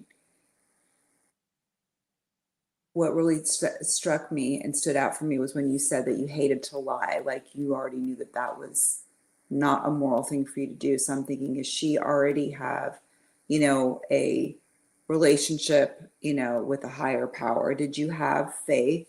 Or did you practice faith at that time? Were Yes, you, and I was thinking it's morally wrong, but I knew that I went ahead and said yes, they would have probably killed me right then on the spot, right? That I had no chance of getting out, right? yeah, yeah. But it seems to me like you had and I understand what you just said, by the way. Um, Yeah, you developed a relationship with your, in terms of your connection with your spiritual, right. beliefs, faith system. Um, would you say, yeah, were you exposed to church or did you just have a sense that there was a higher power or how did that Yeah, relation? it's kind of funny about that, and I even got that in the book where back when I was about 9 year old, they took me to church. Well, they took us to church, right? So I remember when I got out of the van, and right when my foot hit that ground, I said, "I am home." I had that sensation, "I am home." So this was actual, of course, like that wasn't Lutheran church, basically just for the pictures, but we weren't really taught about God, right? So whenever got out, and my foot hit, I'm home, and then we went to Sunday school, and the Sunday school teacher had a picture of Jesus up on the cross, and she was like, "Okay, students, who y'all knows who that is up on the cross?" I raised my hand, and she told me to put my hand back down. That I'd never been to church before, and she said, "Who knows who that is? Y'all know y'all been taught. Y'all, come on, answer me." And I turned around and looked. They put their hands back down, and I raised my hand back up. It's almost like the spirit was telling them to put their hands back down and let me answer it, right? So she goes, "Okay, Darlene, who is that?" I said, "That's Jesus." "Yeah, you know who that is, but you ain't gonna know why he's up there on that cross." "Who knows why he's up on that cross?" Up up my arm again. "Okay, Darlene, why is he up there on the cross?" "He died to save us from our sins." And You knew, then, huh? you knew it.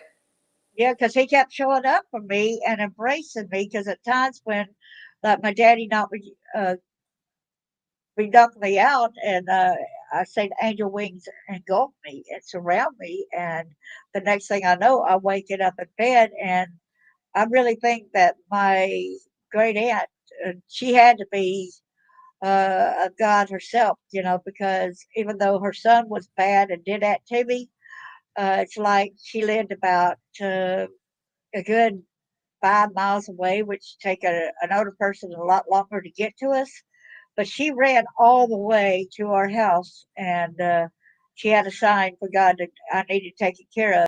She come over there and sponging me off, and I ended up regaining consciousness and everything. They never took me to see a doctor after they would knock me out, of course. Um, but anyway, I think really that's what saved me a lot of times from being killed. Well, it's, uh, And then after church, I could remember that same mom and my dad, my stepmom and my dad talking to the teacher, and she was asking, and I'd like, "Uh-oh, I'm in trouble," because usually when there's another adult talking to your parents, you're in trouble, right? That's a normal thing you think if you're being abused like that, no matter what, you're always in trouble about something, right? So I went to the van and everything, and they took a while to even leave the church because they were baffled. They said, "We don't know how you knew about God, but you knew about God. You knew about it being on a cross. You knew about this. We're sitting here and all we don't know how you knew this. You were never taught." And I thought, okay. that's incredible.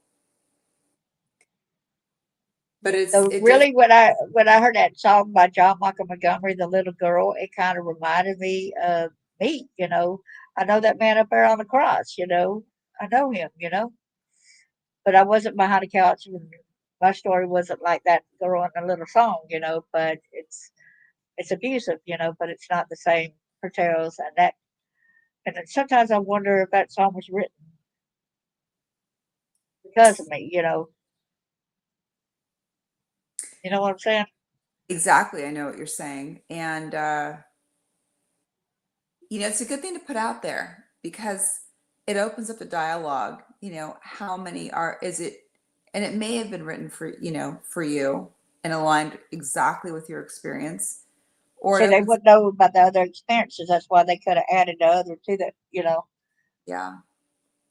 But there may be others out there that have had similar experiences, and now that you're sharing yours, they're going to be more willing to share theirs, or Right. had similar experiences to you.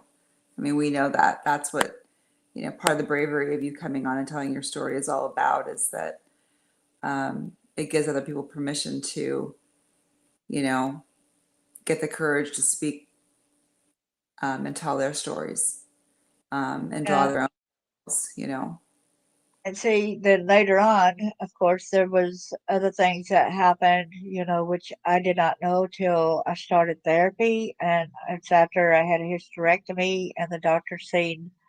He said that he never seen anyone as messed up internally as me. That he's seen a lot of girls, women that have been messed up, and he told me I would end up needing therapy, and I'm like, I'm okay. I really thought I was okay, but it wasn't long before the nightmares started and everything. After it's like he opened up Pandora's box. Mhm. And then when he opened to that, then the nightmares began. I had agoraphobia. I was afraid of leaving the house. I was afraid that somebody was just waiting outside to attack me. That's what, when you start uncovering these memories and stuff, it really gets devastating. You almost become like a recluse. You're afraid to get out and do anything. You shut people out of your life. But it's really bad when you start going and having the heinous memories. And on top of it, my husband was abusing me as well, so that made it even worse. And the church was saying, well, he could hit me all he liked as long as he didn't kill me. No, they said I need to go ahead and let him hurt me. And the police were saying, well, you need to, um, he can hit you as long as he don't kill you. And the church was saying, well, if you let him kill you, that's going to be your only way to heaven because you're such an immoral person. That's what the church was saying. So anyway, but that was not the same church earlier years. Okay, you got to understand because we kept moving around a lot. Like I said. So And you, when I did, I'm sorry, can I ask you a question? sure, So you mentioned we brought up the point about once you start therapy and the memories start coming forward, it's a brutal time. It's a brutal time. Um, you think that almost all of your life, as you're surviving from your very young infancy to the time where you went to have the hysterectomy, do you think that you were in a complete state of dissociation, really, on some level, until you start therapy? Because the therapy kind of unfreezes, right, the mind from yeah, this divide. So going through the hell of therapy, because you relive the experience, but in a more profound way, if you will, because you're conscious of it, you're not dissociating it, if that makes sense. I'm not right. minimizing the abuse, but you know, having been someone that's also gone through the process of therapy and having to kind of relive and go back and process,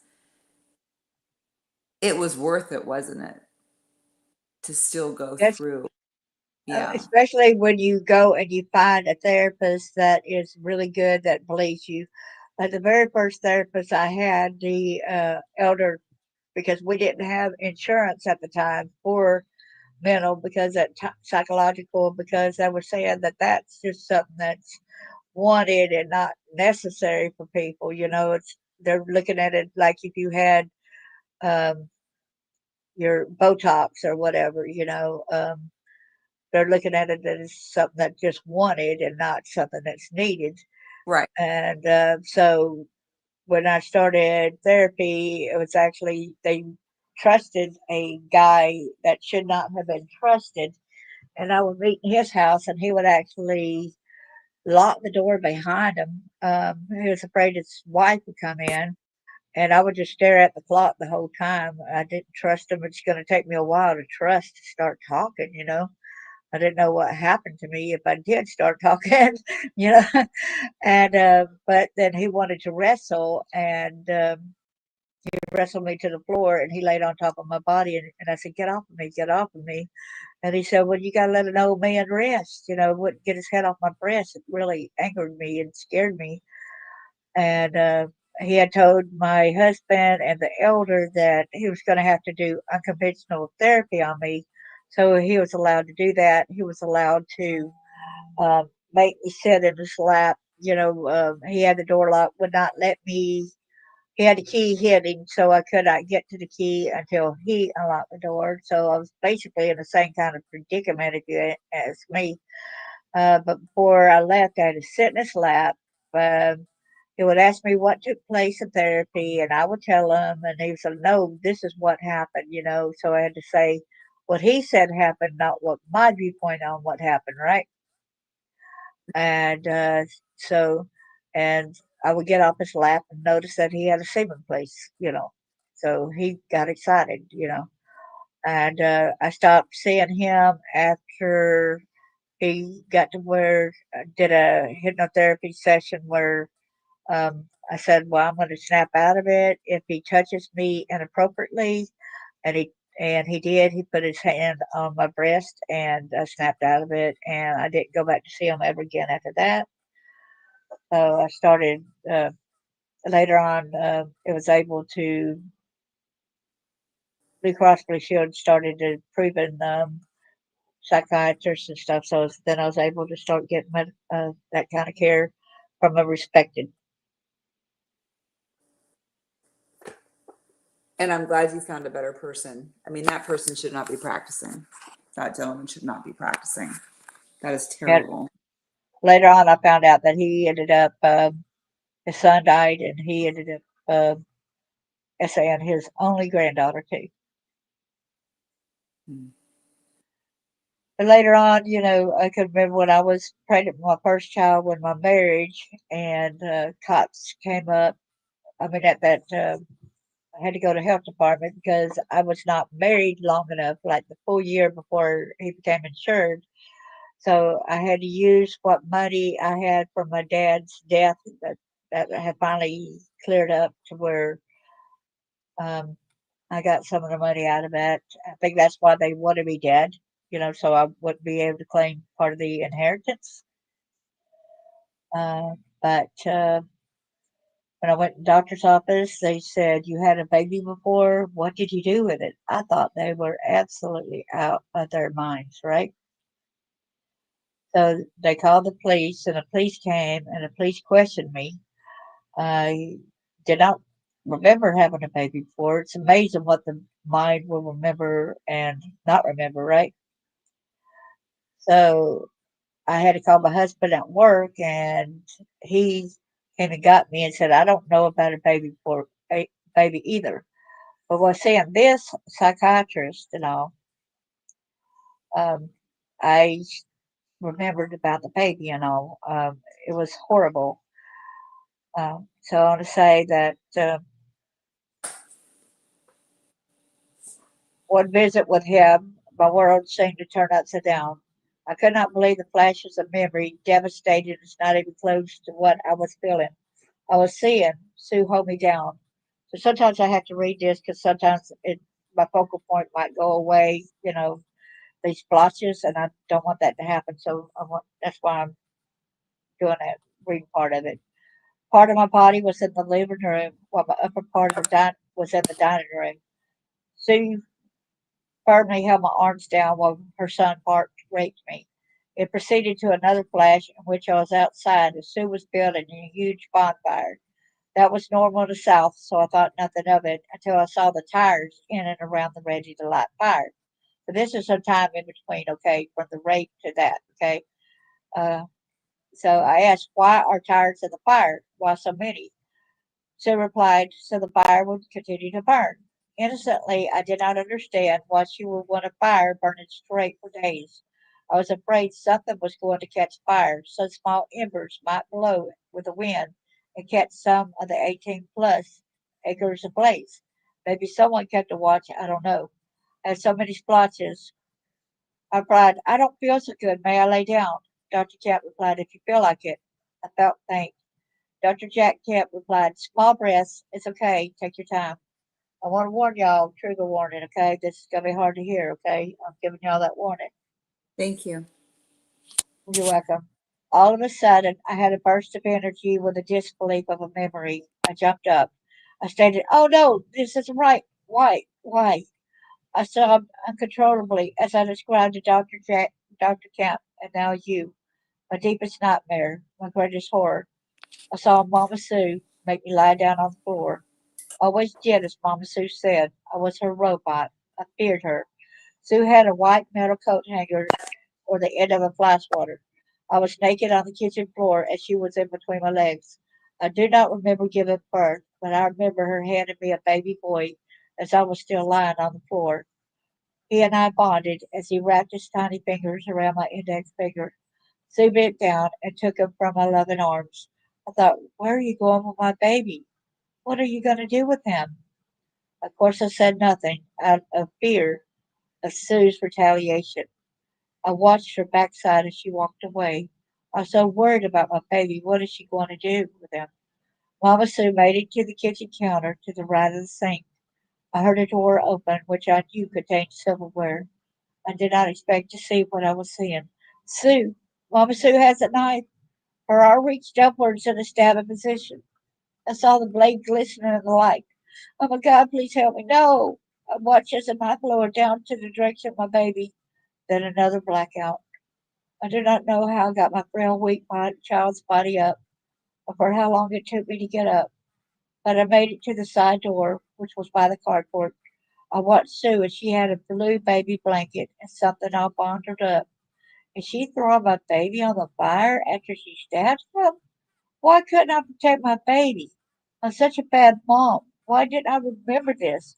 I just want to die. Dr. Kemp gently asked, do you have any proof? I said, no. Wait, I sort of do.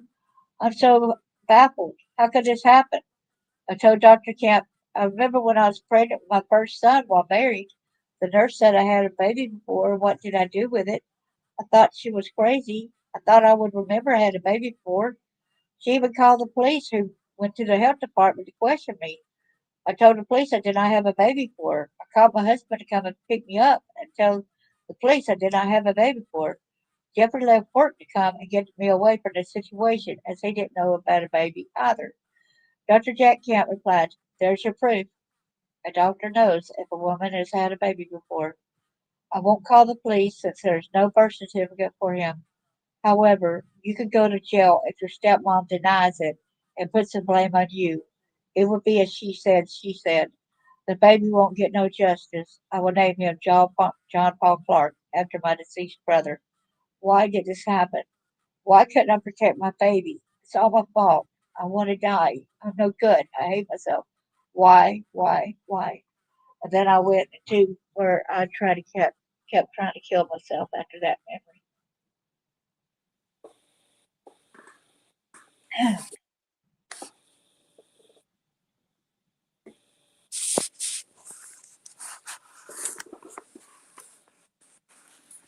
That's a hard one to tell, ain't it? It's a hard one to it's a hard one to hear. And I appreciate you sharing that. So they got away with a lot of that, and then when later on, when after my divorce and all that, and I started having more memories, and then remembering what he had said about um, what the state trooper said about all the pornos, and then I started having little glitches about. That's when I started remembering about my mom selling me at 2 years old, and doing that stuff, and it's like it's a never ending type of stuff. And then even back in December, I remembered something horrific as well. And I do need to say this because, I don't want to take it to my grave. And if it kills me, it kills me. But y'all just pray for my safety, right? I can remember being over there at 7 years old and trafficked with these major trafficking people and seeing a little bitty boy that's about, he had to be older than me. So I looked like I was about 4, 5, 6 year old. I don't even think I was 6 year old. And I can remember the white dress still with the blue flowers on it, similar to the others I was seeing in age 4 being sold, right? And then that little boy running past me with blood on his chest and he collapsed and dies on the fence. He was shot. So I remember that. And then I remember being in a bar with that guy and with a gun wielded at his side. And another time I remember being in there, that's my handler. And then later on, in November, December this past year, that's when I had a memory of seeing 20 to 30 kids hanging on hangers, deceased, murdered, all wrapped in plastic wrap.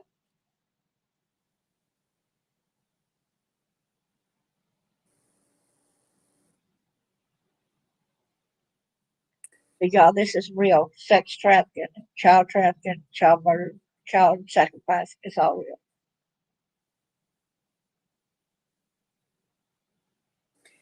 And so is the reality that you know, you will have, maybe that's your last repressed memory that will come forward, and maybe there will be more. It kind of scares me to think about more because I even had little glitches of memory seeing that, I know that she had, her stepmom had satanic meetings, and then one time they were going to sacrifice me. And I can remember thinking that I don't know how they got my mind into like a 2 year old state of mind where I was seeing myself like a 2 year old when I was actually 15 and I didn't know that at the time. You know what I'm saying? But I seen the everybody wearing it wasn't goat's head, but looked even more horrid than the goat's heads. Okay, and they had the candles, and they had the pentagram, and they had me right there, and they had a knife at my thigh right there, right next to me. So I knew they were praying to Satan and fixing to slaughter me. Okay, I know that, and something. I'm not usually able to protect myself, so I knew it wasn't me. Okay, I knew it had to be the Holy Spirit trying to get me out of there because I had more of a job to do or something. And I ended up stabbing Master C. That's what we called him, Master C in the thigh. And I ran to open the thing, and I could not believe it was daylight. I thought it was night because in there it was black, right? So when I moved the curtain aside, it was daylight, and I had to get my bearings for a few minutes. I looked to the left, back behind the fence of where my stepmom's on her property still, okay? And there I looked like, I'm 15. I'm no longer that 2 year old looking like they had me, my mind all whacked up, right? So when I looked over there behind the fence, what did I see? I seen cages and cages and cages of children in cages. And I ran and was doing what the voice was instructing me to do, was said, open them and open them and tell them to get out of the fence, out of the cage, run around the house under one direction. Don't go around this way. You won't be safe. But if you go around this way, you'll be safe. So that's what I did. And one girl stops and said, oh, Sissy, go with me. I said, I can't go with you. I'm sorry. I can't go with you. I live here. I have to be here. Just please run on and be safe. Please go on. Like I'm saying. And then when I was making my way after I got all the kids out of the cages and ran, I all of a sudden it seemed like the world kind of shifted. It was kind of weird. I don't know what happened. The skies looked brighter, and it stopped me dead in my track because it seemed like it shifted for some reason. Um, the next thing I know, that here I am being taken out from underneath the house because they had beat me so badly. Um, so I was left in a wood box to die. And somebody had saved me and took me somewhere. And that guy had said please take her to get medical help. Look how bad they beat her where she was living. Please get her medical attention. He said, no, the police officers did. They said, we got to take her back to where she lives. So I was returned back.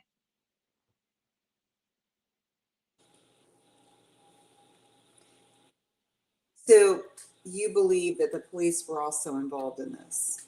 Oh, yeah, because there was even senators and police officers and judges and lawyers and all that involved here. Yes, ma'am. State troopers. What advice, if you don't mind if I ask, would you give someone hearing your story and they suspect that there's a child that they're aware of who's being trafficked? Right. Has your what would you suggest? What would you suggest that someone do? At first, I would say to call the law enforcement, but right now I think my advice has been shifted to where you find some like-minded people who've been through similar, who lives in the area to go with you, along with to be your support system. So there's more than just one of y'all to go and talk. Where there's more of y'all, because I think a lot more could get done with more voices, if you know what I'm saying. Yes, and safety in numbers. Yes, because otherwise it's been discounted most of my life. Thank you for answering my question. Yeah, usually if you know you got to, you don't know who to trust, because here you think, oh, this is a nice sheriff, he's been nice to me, and then you got to find out that he's every bit that's letting your husband beat you, gonna let him kill you and everything else. Not gonna do nothing. No, there's got to be a reason. The weird thing about that is what I found out, that he was a state trooper before too, so I kind of think possibly that he's got ties with that other state trooper and with that trafficking. Are there organizations that you believe would be reputable enough for But someone to but contact? there's some organizations that do try to help, and what's so scary about this is trusting the right ones, because some of the wrong ones are still putting our children in with CPS with some of the places where they are continue to be trafficked. So we need to be sure to. I mean, there's some other survivors that knows some really good places, and you'll hear from the survivors on what they would take. I mean, it kind of bothered me seeing The Sound of Freedom and seeing some of the credits that he had. I'm like, no, these are some of the same bad organizations that are trafficking our kids too. So it's like, what do we do? Where do we go? I think we need to band together and really help each other in combating this problem so that we can have more safe places. We need to have some avenues for support groups, even in person, where people can come out and voice their opinion. Maybe not under the trafficking name, because that's going to draw some of the bad people that's traffickers in there. Matter of fact, I recently got a little certificate for attending human trafficking school, and you would not believe what two men had told me. They actually said, so you're going to be a professional sex trafficker? He said, yeah, you're going to make a lot of money with that, is what they told me. I said, no, I want to combat. I want to catch the traffickers. I want to learn this knowledge. And in with that, there's NCMEC that's been catching some of the predators online. But I would hope that they would help out. Um, and that's one of them that I have heard. And there's 1-800 for a child. The number for a child, that's supposed to be helpful as well. There's so many, that RAIN, that's a really good one too. RAINN. Mm-hmm. And there's another organization, My Body is My Body. I like that organization as well. But the take home message is one has to be very discerning about the Yes, organization that they reach out to. They should do some research on it. just And look that, at mine. There was a state trooper. I couldn't. What good would that have done, right? right. The Or, police or yeah, the local police, the sheriff department was not going to be there for me either, So it's like, because they're a part of it. So where do you honestly go? And that's a bad thing because you got to really trust wherever you go. So that's why I'm saying there needs to be others going with you. So you got the proof behind there, and proof is in numbers that tries to help. And it's going to make them look bad if they do nothing to try to alleviate the problem, right? So when you go in numbers, that's going to help you stand up even more so. And there's also these bikers that goes out that what is their name? We had heard that a lot when we was with that organization, that certain organization. yes, I Baka, know. I want to say there's angels in the name, and it's not. I think it's Baka, BACCA. Yeah, there's another one in New York, though. I think out in New York. But yeah, I think you're right too. I don't remember that. I don't remember the name off the top of my head. Where yeah, they are totally independent, but Yeah, it also is. respected. And what's so bad about it's like when you try to get it out there and like if y'all said, do you ever tell the police? So okay, let me tell y'all about what happened as a with a police officer back when I was 10 years old. Right, I was in school, elementary school, the fifth grade, and a car backfired. Okay, according to my twin sister and another sibling, I took out of the school like a bat out of hell. Okay, I thought somebody was shooting at me. Right, just so fixing to come into the school or something. I went into a different frame of mind.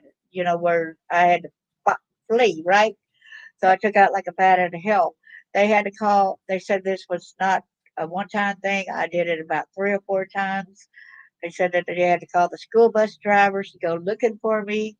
And one bus driver, when she found me one time, she would go that certain route and find me again, and I would be in a fugue, I'd be, where I wasn't talking, just I was just walking, right?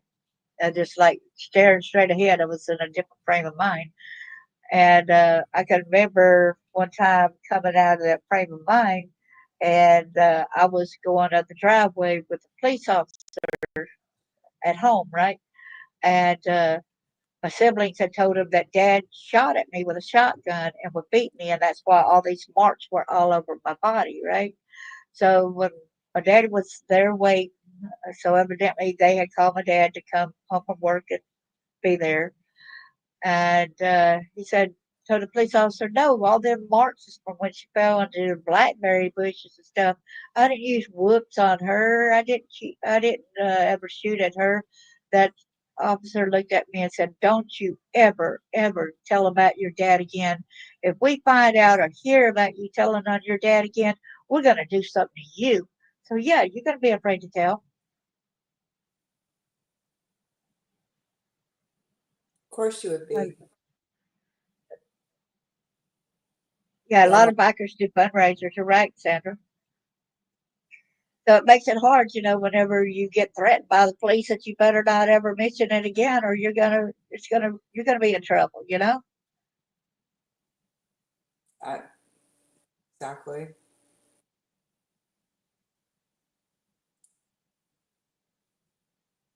So now I think it's we as a whole, and there are some genuine good police officers. I would trust the sheriff of my county right now. So if you're in Giles County, Tennessee, I would trust that sheriff. But unfortunately, I live in the city, so I don't trust those officers. Well, but I think your advice is prudent advice, Darlene. I mean, and of course, um,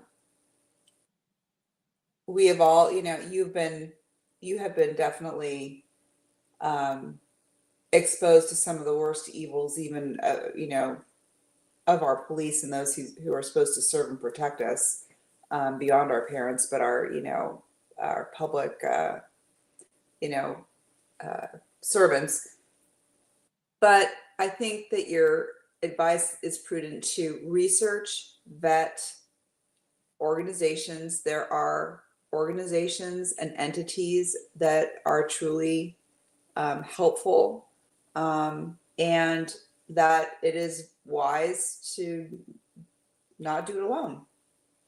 One thing I noticed that some new technologies has come out is some things that you go on the bottom of your shoes to always know and track your kids. So when they're gone, you can always find out where they're at as long as they still got their shoe on or whatever, you know. They got that kind of thing, and there's also some apps you can put on your phone. I can't remember that specific what I told in my live before, but you could tell who your kids are talking to. That there's also that there's a hurt place on your kid, like they might think it could accidentally got a light burn on it, or something. There, you'll still get a little place on there about your child being harmed. Okay, it will come on there.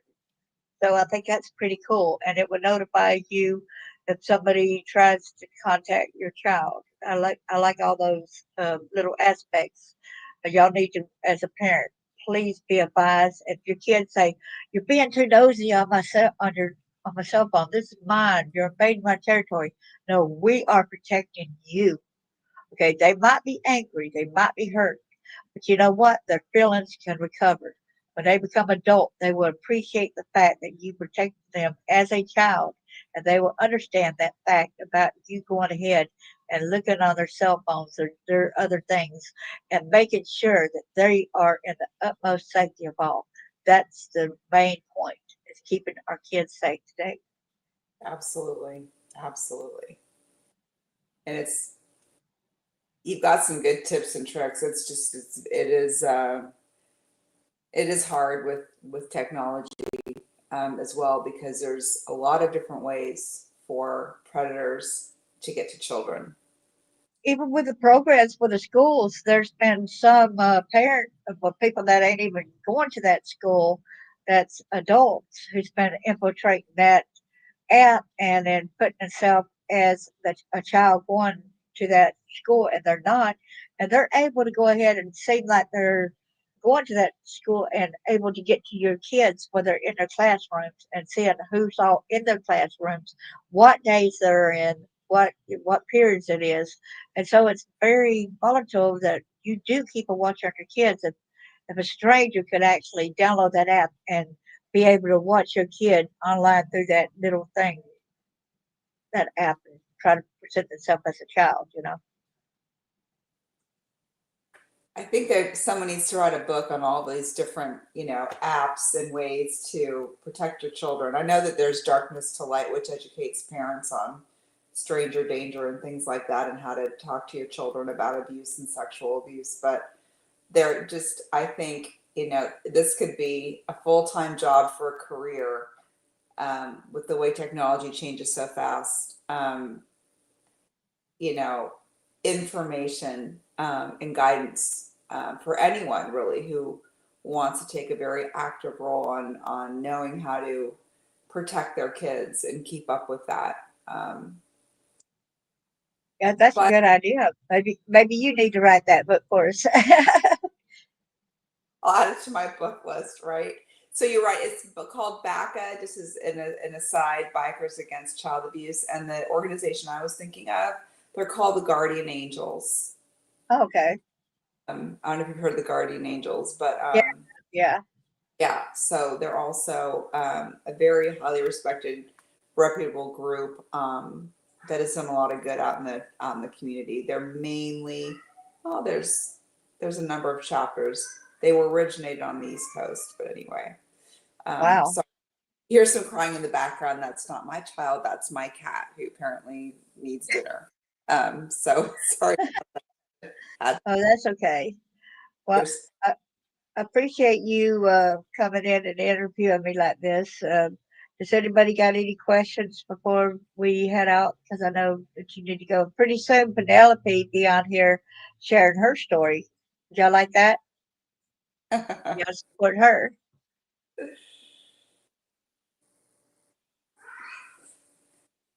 Thinking drop. Robert's away from the computer right now. Kind of slow before they get the messages too.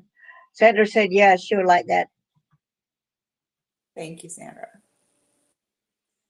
And we look forward to hearing your story and supporting you. You know, Thank you. lots of love for you, and we really do appreciate you coming in and doing this. Uh, Thank you, Darlene, and thanks for the opportunity to Hey, come on. Hey, Parky, good to see you. Thank you for, again, the honor of just um, allowing me to participate with you and for you sharing your story. Parky said, yeah, that would be good. Yes, she's anxious to hear your story too. Thank you so much, Sandra, and thank you so much, everyone. I say God bless you. Do not lose hope, because when we lose hope, then we ain't going to continue fighting, okay? And the darkness keeps prevailing. But the more we speak up, the more we speak out, the more we say our voice, the more it's going to be influential. You know, we don't need to be silenced. We don't need to cower back down to their lights. And I can only attribute my survival to God, because there ain't no other way around the things that I endured for me to be able to say I survived. You know, I could not have done it on my own. That's for sure. And thank y'all, everybody. And Penelope, do you got any last words you'd like to say? I just want to say, God bless you, Darlene. Thank you. Thank you for being you and for everything that you do. Thank you as well. God bless you. And Good let you night. feed your kitty cat. Good night.